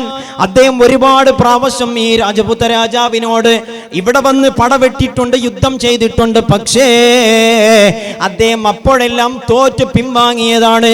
കാരണം 2-3 ലക്ഷം വരുന്ന സൈനികന്മാരാണ് പൃഥ്വിരാജ് ചൗഹാന്റേത്. 3000-ഓളം ആനകളുമുണ്ട് ഈ രാജാവിന്റെ കയ്യിൽ. ഇദ്ദേഹത്തെ കണ്ടപാട്, ഈ സൈന്യത്തെ കണ്ടപാട് 1-2 പ്രാവശ്യം മുസ്ലിമീങ്ങളെ സൈന്യം ഓടിയിട്ടുണ്ടെന്നാണ് കഥ പറയുന്നത്. ഈ രാജാവിന്റെ കാലത്താണ് സയ്യിദ്നാ സുൽത്താനിൽ നിന്ന് തങ്ങൾ ഇങ്ങോട്ട് വരുന്നത്.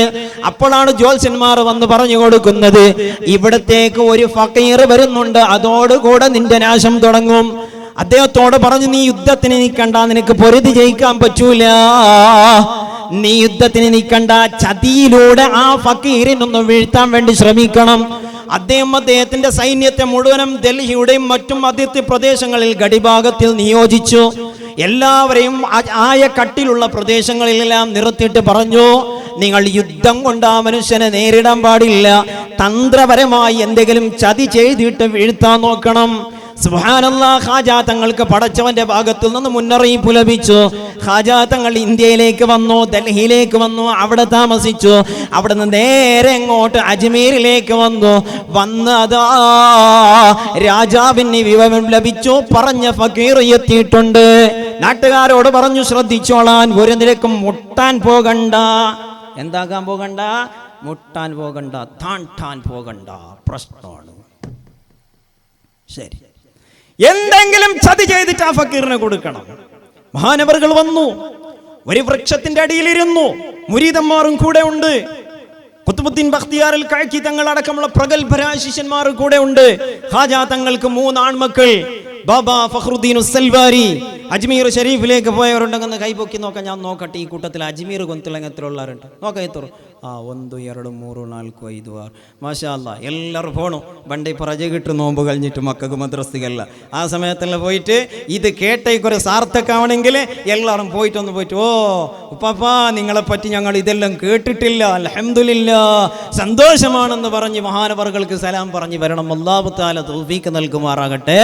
ബഹുമാനപ്പെട്ട ഖാജാ തങ്ങൾ അജ്മീരിൽ വന്ന ഒരു പക്ഷത്തിന്റെ അടിയിലിരുന്നപ്പോ രാജഭടന്മാർ വന്നു.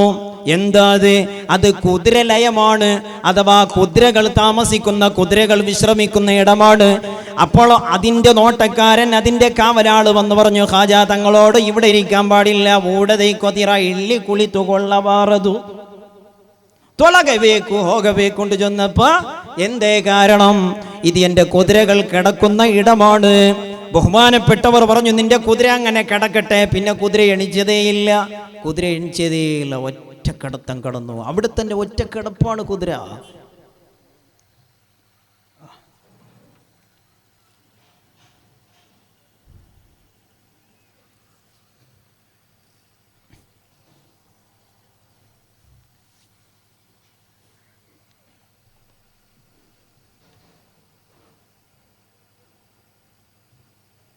ബഹുമാനപ്പെട്ട നമ്മുടെ നേതാവായ സയ്യിദുന മുത്തനൂർ തങ്ങൾ നമ്മുടെ സദസ്സിലേക്ക് കടന്നു വരികയാണ്. അല്ലാഹു തആല മഹാനവറുകൾക്ക് ആയുരാരോഗ്യ സൗഖ്യം അവൻ്റെ പൊരുത്തത്തിലായി പ്രദാനം ചെയ്യുമാറാകട്ടെ.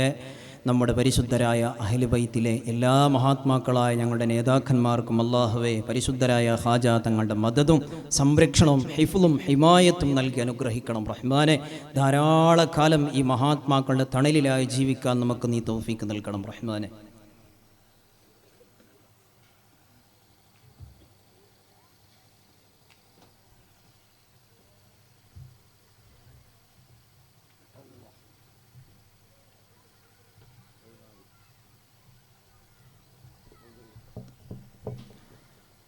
ഇനി നീട്ടി സംസാരിക്കുന്നില്ല, നിർത്തുകയാണ്. അല്ലാഹു തആല മഹാത്മാക്കളായ അഹ്ലു ബൈത്തിൻ്റെ, ഞാൻ നേരത്തെ പറഞ്ഞതുപോലെ ഉമ്മയുടെ ഭാഗത്തിൽ കൂടി ഹസനിയും ബാപ്പയുടെ ഭാഗത്തിൽ കൂടി ഹുസൈനിയുമായ അഹ്ലു ബൈത്തിൽ പ്രഗൽഭരാണ് സയ്യിദുനാ ഖാജാ മുഈനുദ്ദീൻ ചിസ്തി അജ്മീരി ഖദ്ദസുല്ലാഹു സിർറഹുൽ അസീസ് തങ്ങൾ. മഹാനവറുകൾ അജ്മീരിലേക്ക് വന്നു.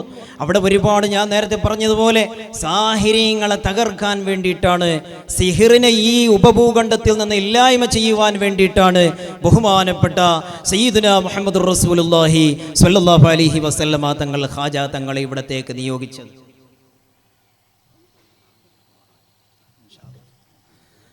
അല്ലാഹു തആല മഹാനരായ ഇൻഷാ അല്ലാഹ് ബാക്കി ഭാഗമെല്ലാം നമുക്ക് ഇന്നൊരു ചാൻസ് ഉണ്ടെങ്കിൽ അങ്ങ് ചൊല്ല. ഈ നാട് ഞാൻ നേരത്തെ പറഞ്ഞതുപോലെ ഒരുപാട് നല്ല ആളുകളുടെ സാന്നിധ്യം കൊണ്ട് ധന്യമായ നാടാണ്. നേരത്തെ ഉണർത്തിയതുപോലെ ഒരുപാട് ആളുകൾ ഇവിടെ, മഹാത്മാക്കളായ പല സാദാത്യങ്ങളും ആലിമ്യങ്ങളും ഇവിടെ വന്നിട്ടുണ്ട് എന്ന് മാത്രമല്ല, ചില സ്വാലിഹ്യങ്ങളുടെ സാന്നിധ്യം പതിറ്റാണ്ടുകൾ പഴക്കമുള്ള ഖബറുകളിൽ ഈ നാട്ടുകാർ കണ്ടതാണ്. അല്ലാഹു തആല ഈ നാടിനെ അനുഗ്രഹിക്കുമാറാകട്ടെ. ഖൈറും ബറക്കത്തും ധാരാളം ചൊരിച്ചു തരുമാറാകട്ടെ. മഹാത്മാക്കളായ നമ്മുടെ അഹ്ലു ബൈത്തിൻ്റെ നേതാക്കന്മാർക്കെല്ലാം അല്ലാഹു തആല, നമ്മുടെ സംഘടനാ നേതാക്കന്മാർ, നമ്മുടെ ഉസ്താദുമാർ, നമ്മുടെ അസാതിദത്ത് സർവർക്കും അല്ലാഹു തആല ആയുരാരോഗ്യ സൗഖ്യം നൽകുമാറാകട്ടെ. ദുആ വസിയത്തോടെ ഞാൻ എൻ്റെ പ്രഭാഷണം നിർത്തുകയാണ്. വ ആഖിറു ദഅവാനാ അൽഹംദുലില്ലാഹി റബ്ബിൽ ആലമീൻ. അസ്സലാമു അലൈക്കും വറഹ്മത്തുള്ളാഹി വബറകാതുഹു.